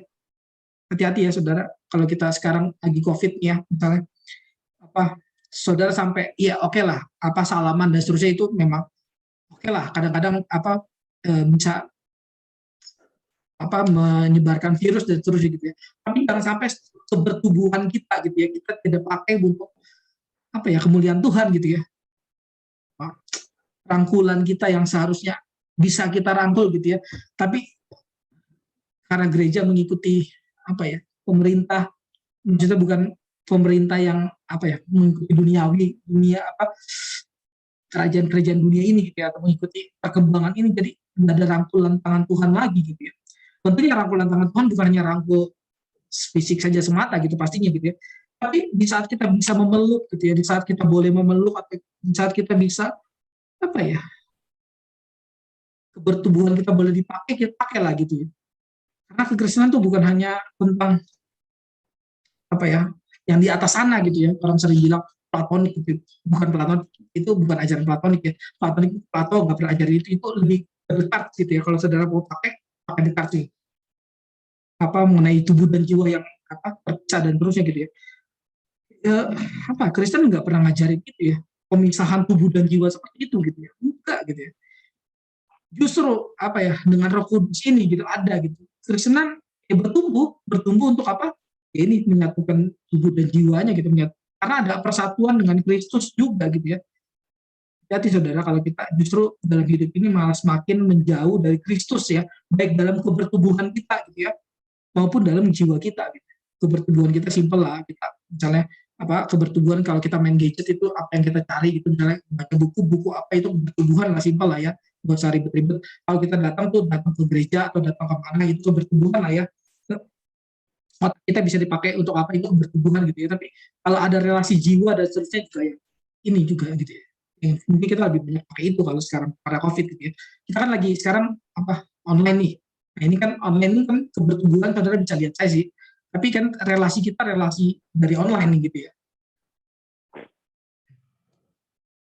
Harusnya gereja ada dua-duanya ya, ada kebertubuhan gitu ya, tapi juga ada ya relasi jiwa gitu ya. Nah, gereja yang berjalan dalam pengurapan Roh Kudus juga ada gereja yang berjuang untuk kebenaran dan keadilan. Nah, saudara lihat ya, nanti keadilan di sini dijelasin ya, maksudnya apa ya? Keselamatan sebagai Roh Kudus tidak menjadi satu karya lengkap jika tidak mencakup pembebasan dari dosa ketidakadilan gitu ya. Karena kita juga ngomong dosa ketidakadilan gitu ya. Nah, mereka yang diurapi akan menghakimi orang yang lemah dengan ketidakadilan dan akan menjatuhkan keputusan terhadap orang yang terintegrasi dengan kejujuran. Saudara lihat ya, keadilan yang maksud apa ya? Saudara jangan maksir keadilan berdasarkan suka-suka ya. Nah, dalam kitab suci penegakan keadilan artinya bukan hanya ini ya, bukan hanya yang jahat dihukum dan yang benar diberi upah. Ya itu keadilan versi ini ya, versi dunia ini gitu ya. Tapi kekristenan harusnya nggak sampai situ kali ya.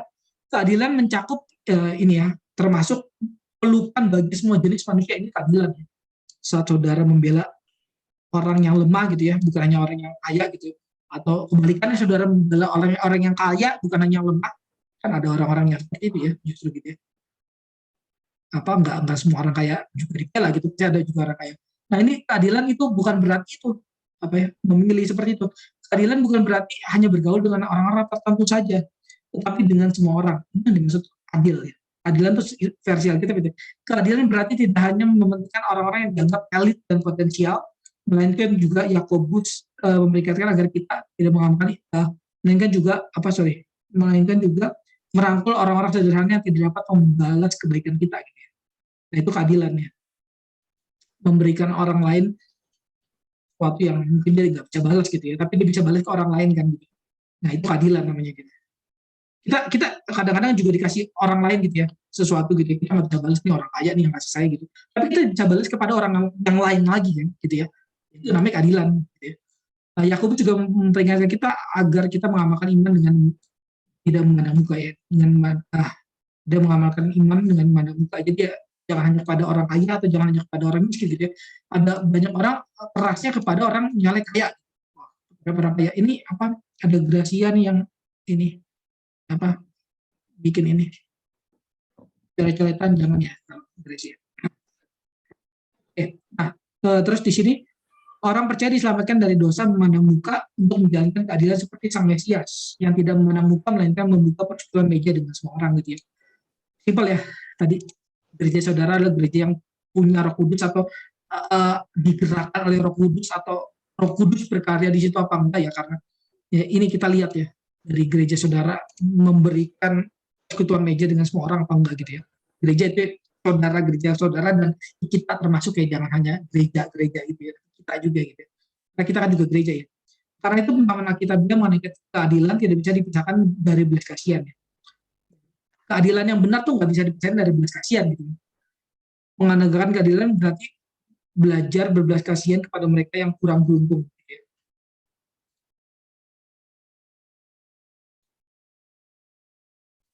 ya, mungkin ini slide terakhir atau kedua. Gereja yang berjalan dalam kuasa penerapan Roh Kudus akan menjadi gereja yang kuat dan tergerak oleh belas kasihan kepada orang-orang yang sengsara dan susah. Selamatnya adalah anugerah Roh Kudus. Pertama berarti kita yang malang dan sengsara dihibur oleh Tuhan. Kedua, kita diselamatkan dari kehidupan yang tidak sanggup berbelas kasihan menjadi kehidupan yang penuh belas kasihan pada mereka yang sengsara, gitu ya. Jadi kalau saudara sudah diselamatkan gitu ya, kita diselamatkan oleh Roh Kudus tadi gitu ya. Ada ciri-ciri yang lain gitu. Ciri-ciri yang lain adalah kita pertama menyadari kemalangan kita gitu ya. Saya percaya sih kalau orang yang nggak sadar bahwa hidupnya malang gitu ya, mungkin orang itu belum pernah diselamatkan gitu ya. Kalau dia nggak sadar bahwa saya tuh semalang itu loh, hidup saya tuh sehancur itu gitu ya. Mungkin dia nggak pernah bercermin ya, mungkin Tuhan nggak pernah kasih yang asli gitu ya, Injil yang asli, jadi dia nggak pernah bercermin dari Injil asli itu, jadi kita nggak diselamatkan gitu ya. Kalau orang udah ketemu Injil yang asli, saudara pakai cermin ya, saudara lihat misalnya di muka saudara, cermin, lihat muka saudara sendiri, ya sih, ya imbang lah lihat muka saudara sendiri kan, kalau cerminnya muka saudara sendiri, tapi sekarang yang dibawa cerminnya muka Tuhan gitu ya, kebaikan Tuhan gitu ya, kekudusan Tuhan gitu ya. Karena cermin dengan ini, bercermin dengan kekudusan Tuhan gitu ya. Itu kan harusnya membuat kita, menjadi orang yang saya benar-benar nggak berarti apa-apa gitu ya. Saya besok mati juga nggak apa-apa gitu ya. Karena dunia ini nggak berjalan dari saya gitu ya, dari saya untuk saya kepada saya, tapi dari Tuhan untuk Tuhan kepada Tuhan gitu ya. Pusat dunia ini tuh Tuhan gitu ya. Orang kalau akhirnya diselamatkan gitu ya, karena dia melihat pertama kaca depan dia adalah Tuhan gitu ya. Ya ini sekali lagi Roh Kudus yang membawa kaca itu dan membuat kita menyadari kemalangan kita gitu ya. Nah, tapi nggak berhenti dari kemalangan itu ya. Dari kemalangan itu kita dihibur oleh Tuhan gitu ya. Dihibur oleh Tuhan. Kedua, kita diselamatkan dari kehidupan yang tidak sanggup berbelas kasihan. Nah, bukan hanya kita pertama sengsara, malang, dan seterusnya, kita dihibur Tuhan, tapi sekarang kita membawa penghiburan ini kepada orang lain. Gitu ya. Injil itu menghibur, saudara. Injil itu menghibur orang yang malang, gitu ya. Orang-orang yang menyadari hidupnya malang. Gitu ya. Dan Injil nggak pernah menghibur orang yang merasa dirinya benar. Gitu. Itu nggak pernah. Ya, nggak pernah menghibur mereka. Gitu. Karena mereka dari pembenaran kepada pembenaran. Gitu ya. Keselamatan oleh Roh Kudus berarti menjadi penghibur bagi mereka yang berkabung seperti halnya Roh menghibur. Gitu ya. Ini terakhir kalau nggak salah. Roh Kudus dan cerita sukses gereja ya. Gereja yang hanya merayakan cerita sukses ya, tidak mungkin dapat menjadi komunitas tubuh Kristus yang menghibur dan tergerak oleh belas kasihan. Kalau kita gereja cuma gereja yang bertepuk tangan ketika orang lain sukses gitu ya, itu bukan gereja sebenarnya gitu. Berbelas kasihan mengasumsikan penderitaan dan kegagalan sama manusia ya, yang perlu dihibur gitu ya. Kita tidak menghibur mereka yang berada dalam kesenangan. Hanya orang-orang yang dalam sengsara yang perlu dihibur gitu ya. Sama seperti Mesias yang tidak datang untuk orang celaka sekarang ini ya, yang tertawa gitu ya. Gereja juga tidak bangun untuk menghibur mereka yang sekarang ini menangis, dan ya, gereja juga panggil ya untuk menghibur mereka yang sekarang ini menangis dan berduka cita. Jadi kalau kita adalah gereja gitu, kita adalah orang-orang yang diutus Tuhan untuk menghibur sama kita ya, yang menangis, yang berduka cita ya.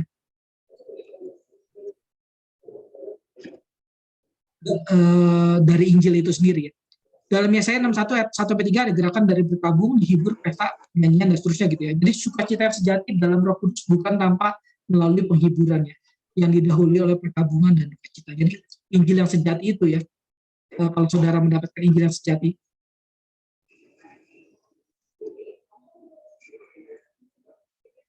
kalau saudara mendapatkan Injil yang sejati itu ya, Injil itu adalah Injil yang pertama membuat kita melihat diri kita secara sengsara gitu ya, dan kita terhibur gitu ya oleh karena belas kasihan Tuhan dan keadilan Tuhan yang dikatakan kepada kita, dan ya, kita memberikannya kepada orang lain dan seterusnya gitu ya. Ini saya bacakan yang terakhir ya. Manusia menjadi percaya sesuai dengan kekuatan kuasanya ya. Jina ada Efesus 9 yang dengan kekuatannya menyempurnakan segala pekerjaan imanmu ya, dan karena kuasa ilahnya telah menganugerahkan pada kita segala sesuatu yang berguna untuk hidup yang saleh, segala kemuliaan patut kembali kepada Bapa dan Anak dan Roh Kudus. Keselamatan yang adalah dari Roh Kudus merupakan pesan rohani dan sukacita yang tak terkatakan ya. Namun sukacita ini adalah sukacita yang keluar dari penderitaan dan kesengsaraan. Kesengsaraan, terpenjara, dan dosa. Ya. Ingat kita punya kesengsaraan kita apa? Ya ini kita berdosa gitu ya. Itu kesengsaraan kita ya. Kesadaran dan penerimaan akan kesengsaraan inilah yang membuat manusia dapat membuka dirinya untuk menerima penghiburan ilahi atau Roh Kudus ya. Ketika Roh Kudus bekerja, ia akan menghibur orang sengsara dan menjadi kain tabung dengan minyak sukacita ya. Ketika kita dilepaskan dari dosa kita, itu harusnya membahagiakan kita ya. Cerita jalan hidup kita yang membahagiakan kita itu apa gitu ya. Kalau bukan pelepasan dari dosa ini gitu ya. Langkah dramatisnya hidup kita ya. Karena ini yang terpenting di Alkitab, dan itu tidak kita anggap penting terhadap kita. Kita keselamatan dimulai dengan Roh Kudus yang berinisiatif untuk memberikan anugerah bagi orang yang dikehendakinya. Dan ingat saudara, ini semua adalah kisah dari Roh Kudus, bukan kisah hidup kita gitu ya. Roh Kudus adalah roh yang berdaulat, dia tidak memberikan anugerah yang dilahirkan baru kepada semua orang ya. Dilahirkan baru itu tidak untuk semua orang, namun ketika ia memilih untuk menunjukkan anugerah yang dilahirkan barukan, anugerah itu selalu bekerja dan berhasil dan tidak akan gagal, karena Allah adalah Allah yang maha kuasa gitu ya.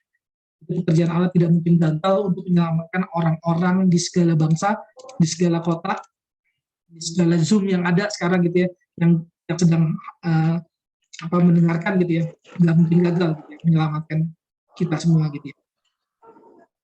Sampai sini silakan kalau ada yang perlu ditanyakan dan seterusnya, perlu digali lagi.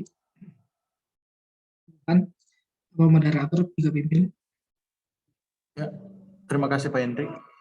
Oke, bagi teman-teman yang ingin bertanya, boleh di kolom chat atau juga disampaikan secara langsung. Hendrik, sudah ada satu pertanyaan di room chat dari Claudio Sambur. Shalom Kak, izin bertanya.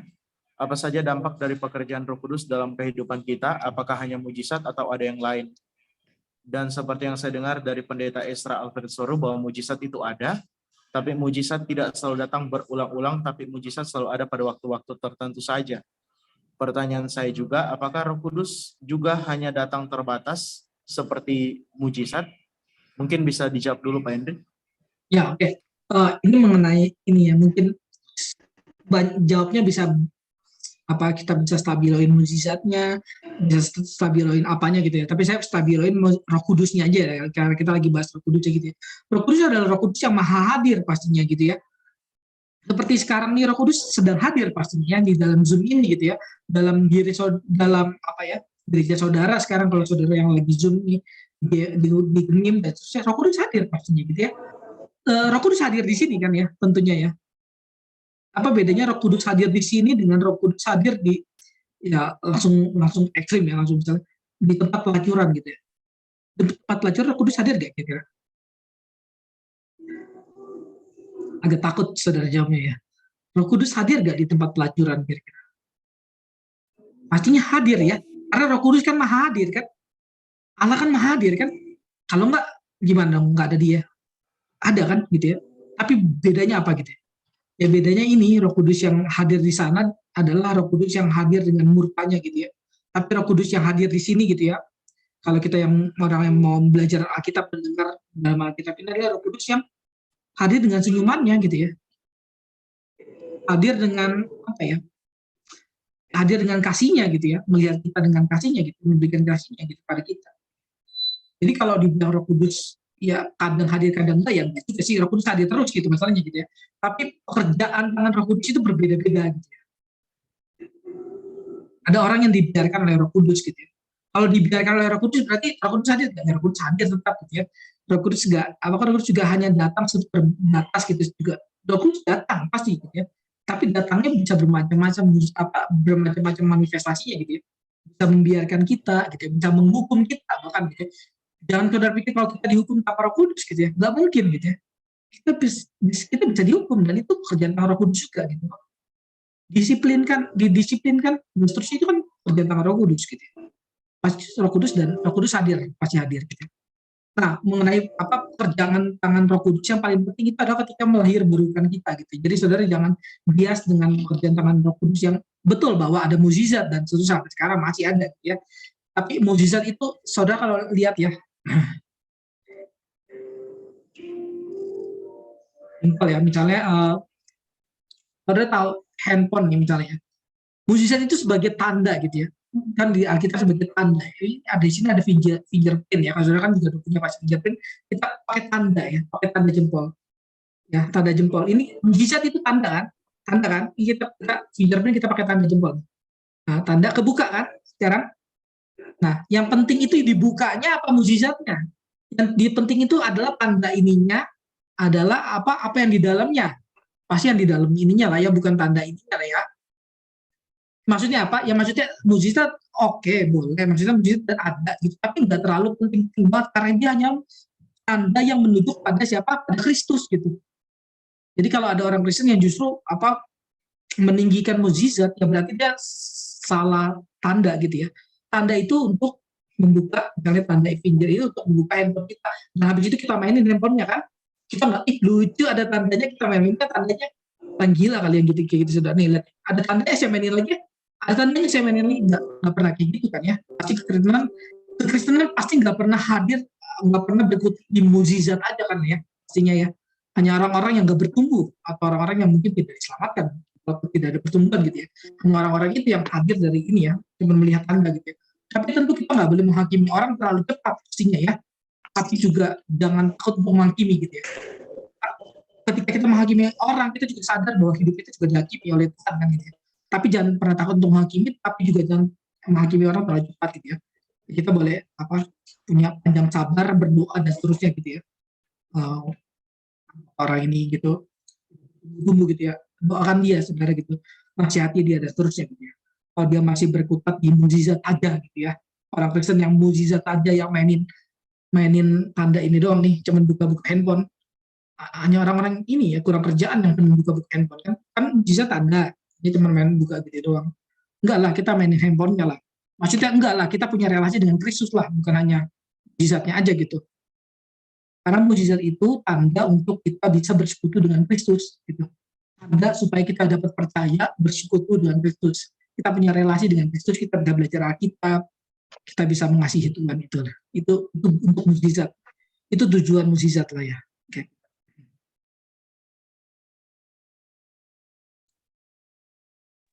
Nah kan? Ya, terima kasih. Sudah ada pertanyaan juga yang masuk di room chat yang dari VKM. Izin bertanya, Roh Kudus bersumber dari mana? Apakah Bapa atau Anak? Karena gereja Barat dan Timur saling mengkafirkan karena perbedaan ini. Barat menyisipkan formula Philip Kue yang dianggap sesat oleh gereja Timur dalam iman Konstantinopel. Terima kasih. Ya memang ini perdebatan yang panjang ya. Maksudnya ya masing-masing juga punya ayatnya lagi gitu ya. Kalau saudara ikutin ini, kalau pandangan saya percaya bahwa Roh Kudus keluar dari Bapa dan Anak gitu ya. Jadi ya emang ada ini ya. Tapi saudara perdebatan seperti ini gitu, inilah ya, saudara tergantung mengikuti aliran mana, dan nggak terlalu esensi juga ya di dalam ini ya, di dalam esensi Kristenan gitu ya, nggak terlalu ini ya. Tapi silakan saudara punya pandangan sendiri juga nggak apa-apa gitu ya. Asal selama pandangan saudara itu saudara bisa dasarkan dari Alkitab dan seterusnya gitu. Jadi ya silakan aja gitu ya. Saya nggak terlalu ini gitu ya, membahas hal yang seperti ini. Ya tapi boleh-boleh aja gitu, silakan saudara berspekulasi dan seterusnya gitu ya, dari Alkitab dan seterusnya gitu ya. Tapi saudara perlu cari juga esensi di dalamnya apa, dan ya untuk apa saya tahu itu juga gitu ya. Kan pengetahuan kita bukan berdasarkan pada pengetahuan itu saja gitu, tapi untuk apa juga penting gitu ya. Pengetahuan kita kan harusnya membangun ya, bukan hanya cuma pengetahuan iseng-iseng gitu ya. Saya iseng-iseng tanya gitu, bukan itu ya maksudnya ya. Tapi silakan aja gitu ya. Belajar itu nggak boleh dibatasi gitu ya, tentunya. Belajar itu nggak boleh dibatasi, tapi belajar juga nggak boleh tidak terbatas secara liar gitu begitu. Nggak boleh liar gitu. Nggak menjawab sih, saya tahu saya nggak menjawab, cuman dia udah nggak apa-apa. Saudara juga kalau saya jawab juga pasti nggak akan terjawab kok gitu. Karena ada banyak perdebatan lagi, silakan aja saudara ini lagi.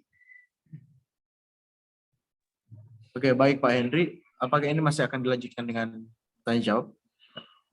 Silakan kalau masih ada yang langsung boleh 1 atau 2 pertanyaan. Tapi kalau enggak ya. Oke, baik teman-teman. Silakan yang masih ingin bertanya. Bisa disampaikan secara langsung ataupun bisa dituliskan di room chat. Silakan teman-teman.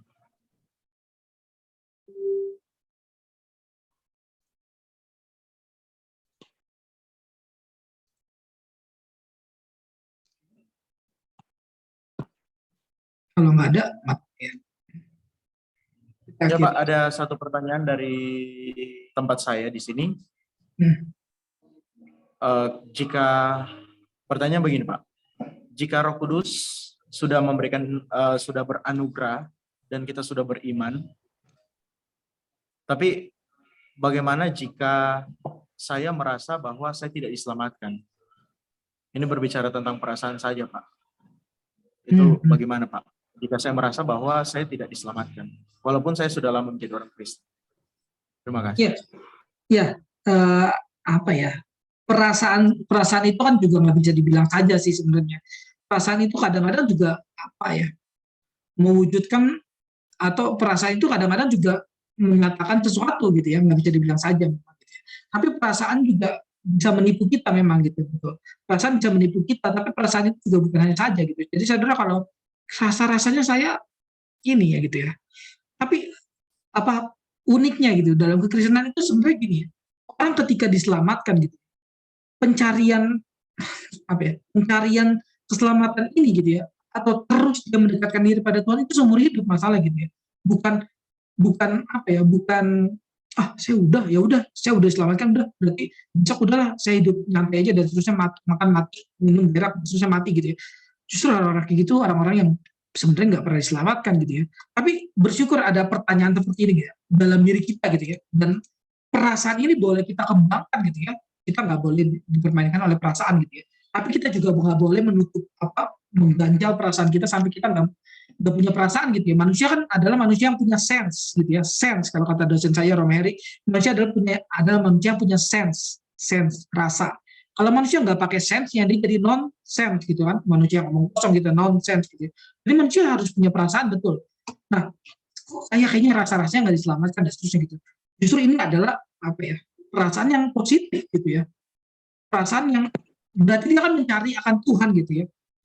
Perasaan yang mencari akan Tuhan itu justru yang positif gitu ya. Justru adalah mungkin jangan-jangan orang-orang yang merasa seperti ini adalah orang-orang yang sudah diselamatkan gitu ya. Tapi dia kadang-kadang nggak yakin gitu ya. Kalau dalam kekristenan, keraguan dengan keselamatan tuh nggak pernah dipertentangkan gitu ya. Orang yang punya keyakinan adalah orang yang bergerak dari keraguan gitu ya. Agustinus katakan gini, Agustinus, aku meragu maka aku ada. Kalau Agustinus, aku ragu maka aku ada. Aku ragu maka aku bisa yakin gitu ya. Kenapa saya bisa yakin bahwa saya diselamatkan dan seterusnya gitu ya? Karena saya pernah ragu gitu ya. Tapi orang yang nggak pernah ragu dalam hidupnya, ya mungkin adalah orang-orang yang nggak pernah diselamatkan, jangan-jangan gitu ya. Kebalikannya loh, justru. Hati saudara yang udah terlalu kepedean gitu, saya dari lahir nih diselamatkan. Nah, itu jangan orang itu yang belum pernah diselamatkan. Jangan-jangan ya, saya nggak bilang ini ya.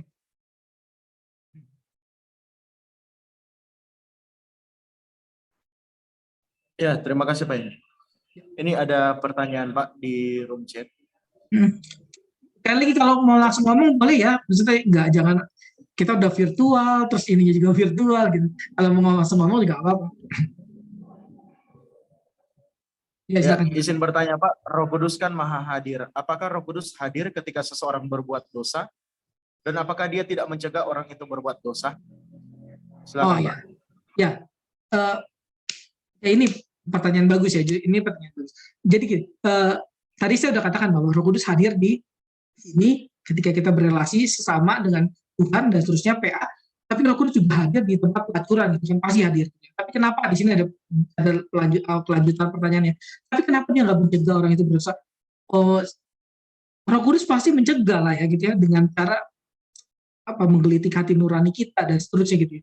Tapi ya ini apa yang kita bangun setiap hari dan seterusnya gitu ya, atau apa yang kita putuskan pada saat itu gitu ya, yang mungkin bukan kerjaan tangan Roh Kudus gitu, tapi hawa nafsu kita yang murahan itu gitu ya. Jadi kita tetap dalam dosa kita gitu ya. Roh Kudus pasti mencegah ya. Tapi Roh Kudus kan bisa diingat ya, Roh Kudus itu bisa dipadamkan. Tadi ya, saudara bacakan Alkitab ya, Roh Kudus bisa dipadamkan loh. Roh Kudus juga bukan yang main paksa gitu ya. Roh Kudus juga, lu masih berdosa, ditarik keluar sampai ini misalnya, enggak begitu ya. Enggak begitu gitu. Roh Kudus ini dengan cintanya, kalau ada pendeta Billy Kristanto sering ngomong, katakan bahwa Roh Kudus itu powerful dengan apa? Dengan cintanya gitu ya. Saudara pernah mencintai seseorang nggak? Ini ada yang remaja atau pemuda yang pernah cinta akan seseorang nggak? Kalau saudara cinta kan orang itu kan cintanya akan memikat saudara dengan dia gitu ya. Dia nggak nakutin saudara, nggak gitu. Tapi saudara cinta dia gitu. Nah, cintanya ini yang membuat kita bergerak powerful gitu ya. Cintakan Tuhan ini gitu ya. Cintakan Tuhan ini yang membuat kita bergerak. Dicintai Tuhan ya. Manusia berharga karena dicintai Tuhan ya. Manusia berharga itu karena dicintai Tuhan dan dia mencintai Tuhan. Cinta yang dari Tuhan ini yang bergerak dari atas ini membuat kita sadar bahwa saya dicintai Tuhan. Gitu. Kalau saya dicintai Tuhan, apalagi yang harus saya lakukan selain daripada memuliakan Tuhan dan puas di dalam Dia selama-lamanya gitu. Itu cinta itu yang bergerakkan gitu ya. Betul ya. Nah, kalau kita berbuat dosa ya karena kita menyangkali cinta itu, atau kita tidak di satu sisi memang manusia kadang-kadang lupa akan cinta itu, bahkan bisa membenci Allah dan sesamanya gitu ya. Bukan hanya bahkan, kadang-kadang kita sering yang membenci Allah dan sesama gitu ya. Kita pengen Tuhan mati aja, tapi kita nggak ngomong tentunya ya. Kita pengen Tuhan mati aja gitu ya, kalau bisa hidup saya bebas aja gitu ya. Nggak perlu ada ketentuan apa-apa gitu. Kita pengennya Tuhan mati aja. Tapi tentu kita nggak ngomong gitu. Itu hasrat terdalam manusia, kata Nietzsche. Terus hasrat dalam diri manusia kalau diukur, dilihat-lihat ternyata semuanya yang ada adalah apa? Tidak beresan dalam hidupnya. Dan betul itu, kita itu kalau dilihat ya, dalam hidup kita semuanya tidak beresan sebenarnya gitu. Tapi kita merasa diri kita beres aja gitu. Nah, makanya kita perlu Roh Kudus gitu ya. Silakan.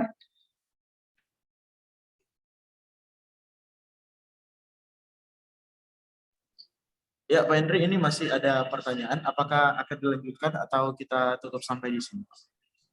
Boleh, ini ada berapa, mungkin dari 20, 30, atau 23, apa-apa. Ini masih ada Ini Pak ada. Daud. Izin bertanya? Ya, silakan. Oh, Oke, thank you Pak Henry. Silakan Pak. Oke. Dengan Daud dari Manado.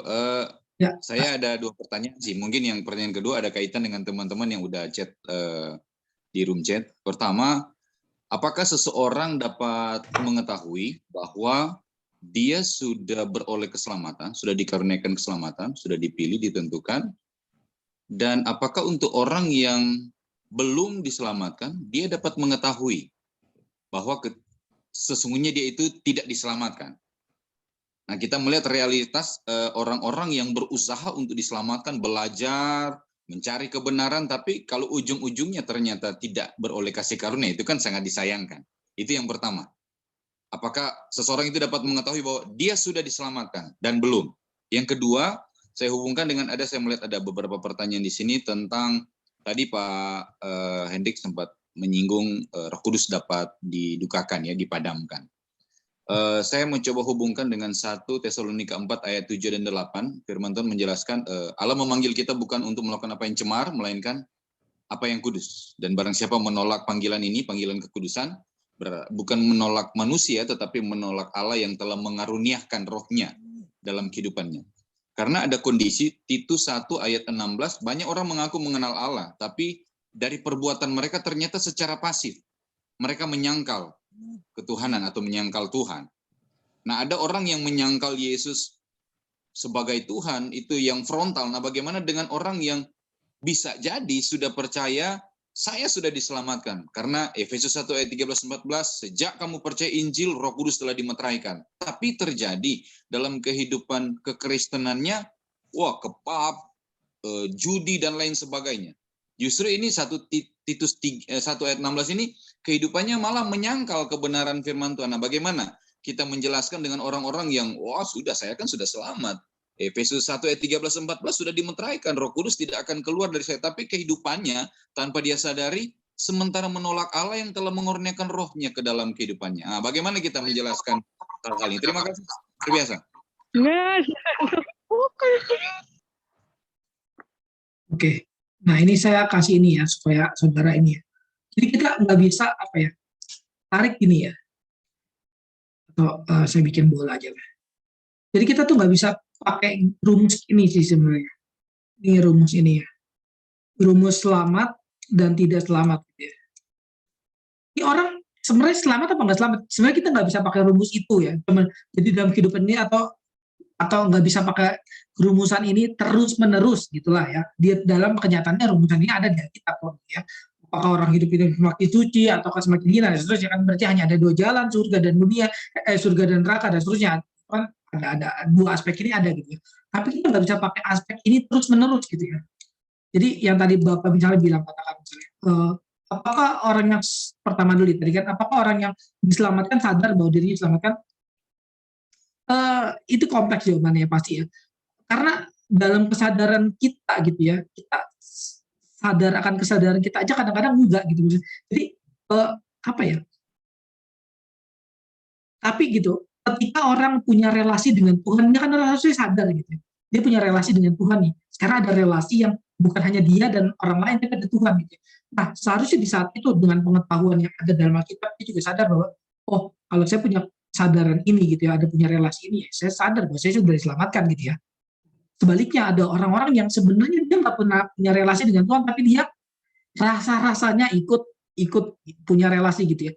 Dia juga pasti sadar gitu ya. Sadar dia nggak pernah punya relasi dengan Tuhan pastinya gitu ya. Tapi dia terus menipu orang lain gitu ya. Pertama menipu orang lain dulu. Menipu orang lain bahwa saya punya relasi dengan Tuhan gitu ya.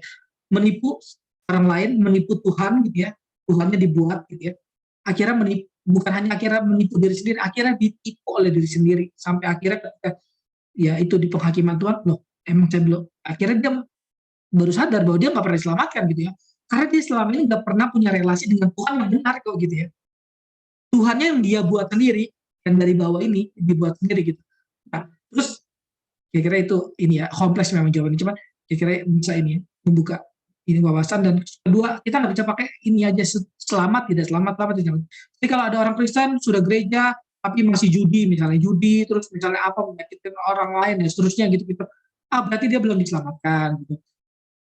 Nggak bisa begitu. Mungkin aja dia adalah orang yang sudah diselamatkan, tapi dia dalam proses pengudusan, gitu ya.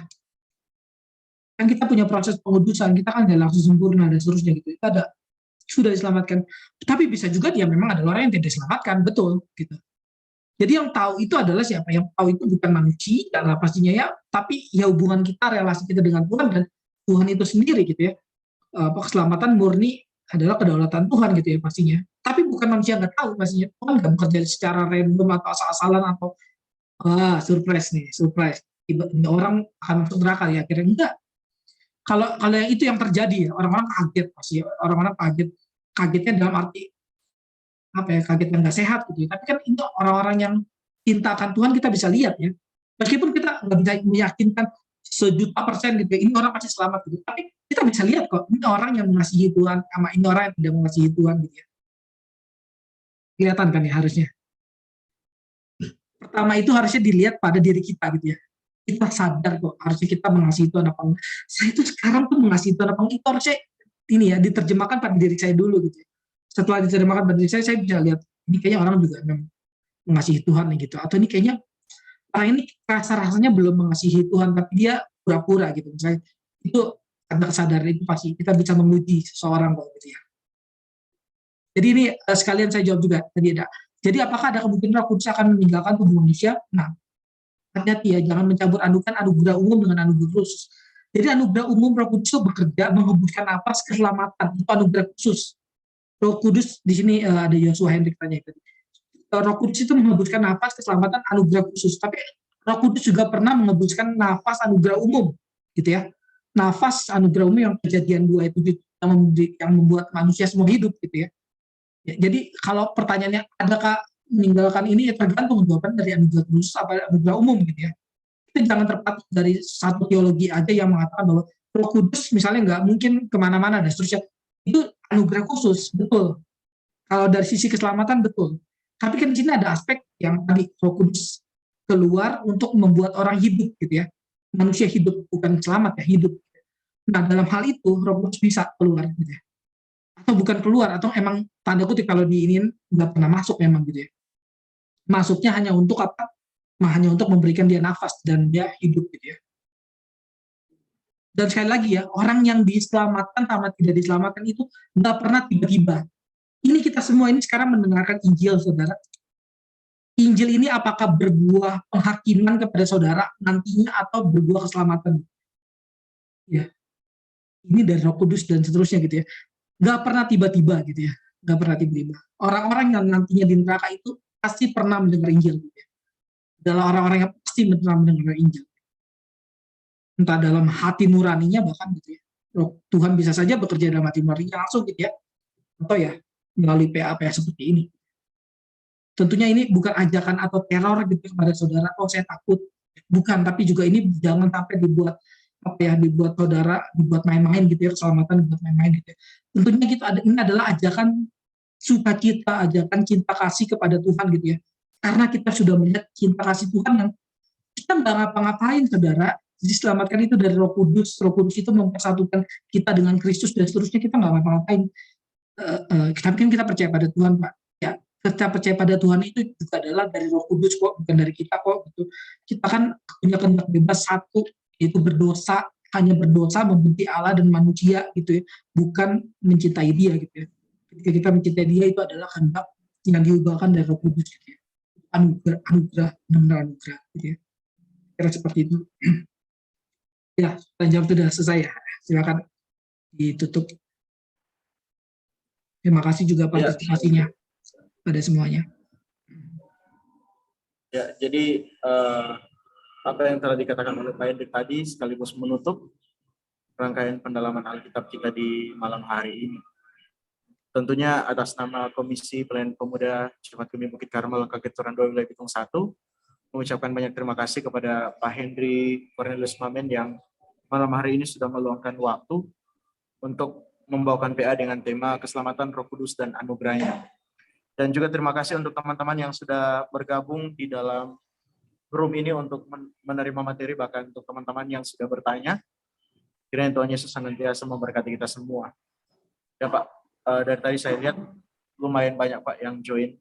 Saya pikir hanya akan sedikit join karena memang untuk pendalaman-pendalaman Alkitab seperti ini kadang diminati orang. Tapi kita bersyukur karena di malam hari ini ada banyak yang mengikuti. Ya. Bahkan Juga ini untuk ada teman-teman beberapa yang ini ya, ada beberapa yang, nah ini kayak list nih, ada beberapa yang rame-rame gitu ya. Puji Tuhan ya kalau misalnya masih bisa mendengar Ya, dan Pak. rame-rame di situ. Ya. Juga informasi untuk teman-teman yang ada di dalam room ini bahwa kita akan bertemu kembali dengan Pak Henry itu rencananya tanggal 25 Februari, akhir bulan, ya minggu keempat bulan Februari kita akan bertemu kembali di dalam pendalaman Alkitab seperti ini dengan tema panggilan Kristen. Nanti akan dibagikan juga poster-poster seperti yang sudah dibagikan sebelumnya. Jadi untuk teman-teman informasi bahwa kita akan bertemu kembali dalam pendalaman Alkitab seperti ini akhir bulan, minggu keempat bulan Februari, tanggal 25 Februari dengan Pak Henry Cornelius Mamen. Ya Pak, kita tutup. Boleh kita foto semua sekalian juga. Boleh Pak. Ini juga kita biar bisa kenang-kenangan. Teman-teman silakan mengaktifkan kamera, kita akan foto bersama. Akan dibuka kameranya bagi yang ini bisa membukanya. Kita foto bersama. Ini ada yang ini ya Pak, rame-rame gitu zoomnya ya. Ini sih puji Tuhan kalau bisa. Oke, kita foto 1, 2, 3. Lagi ya, yang nomor 2 sekarang. 1, 2, 3. Oke, terima kasih semua.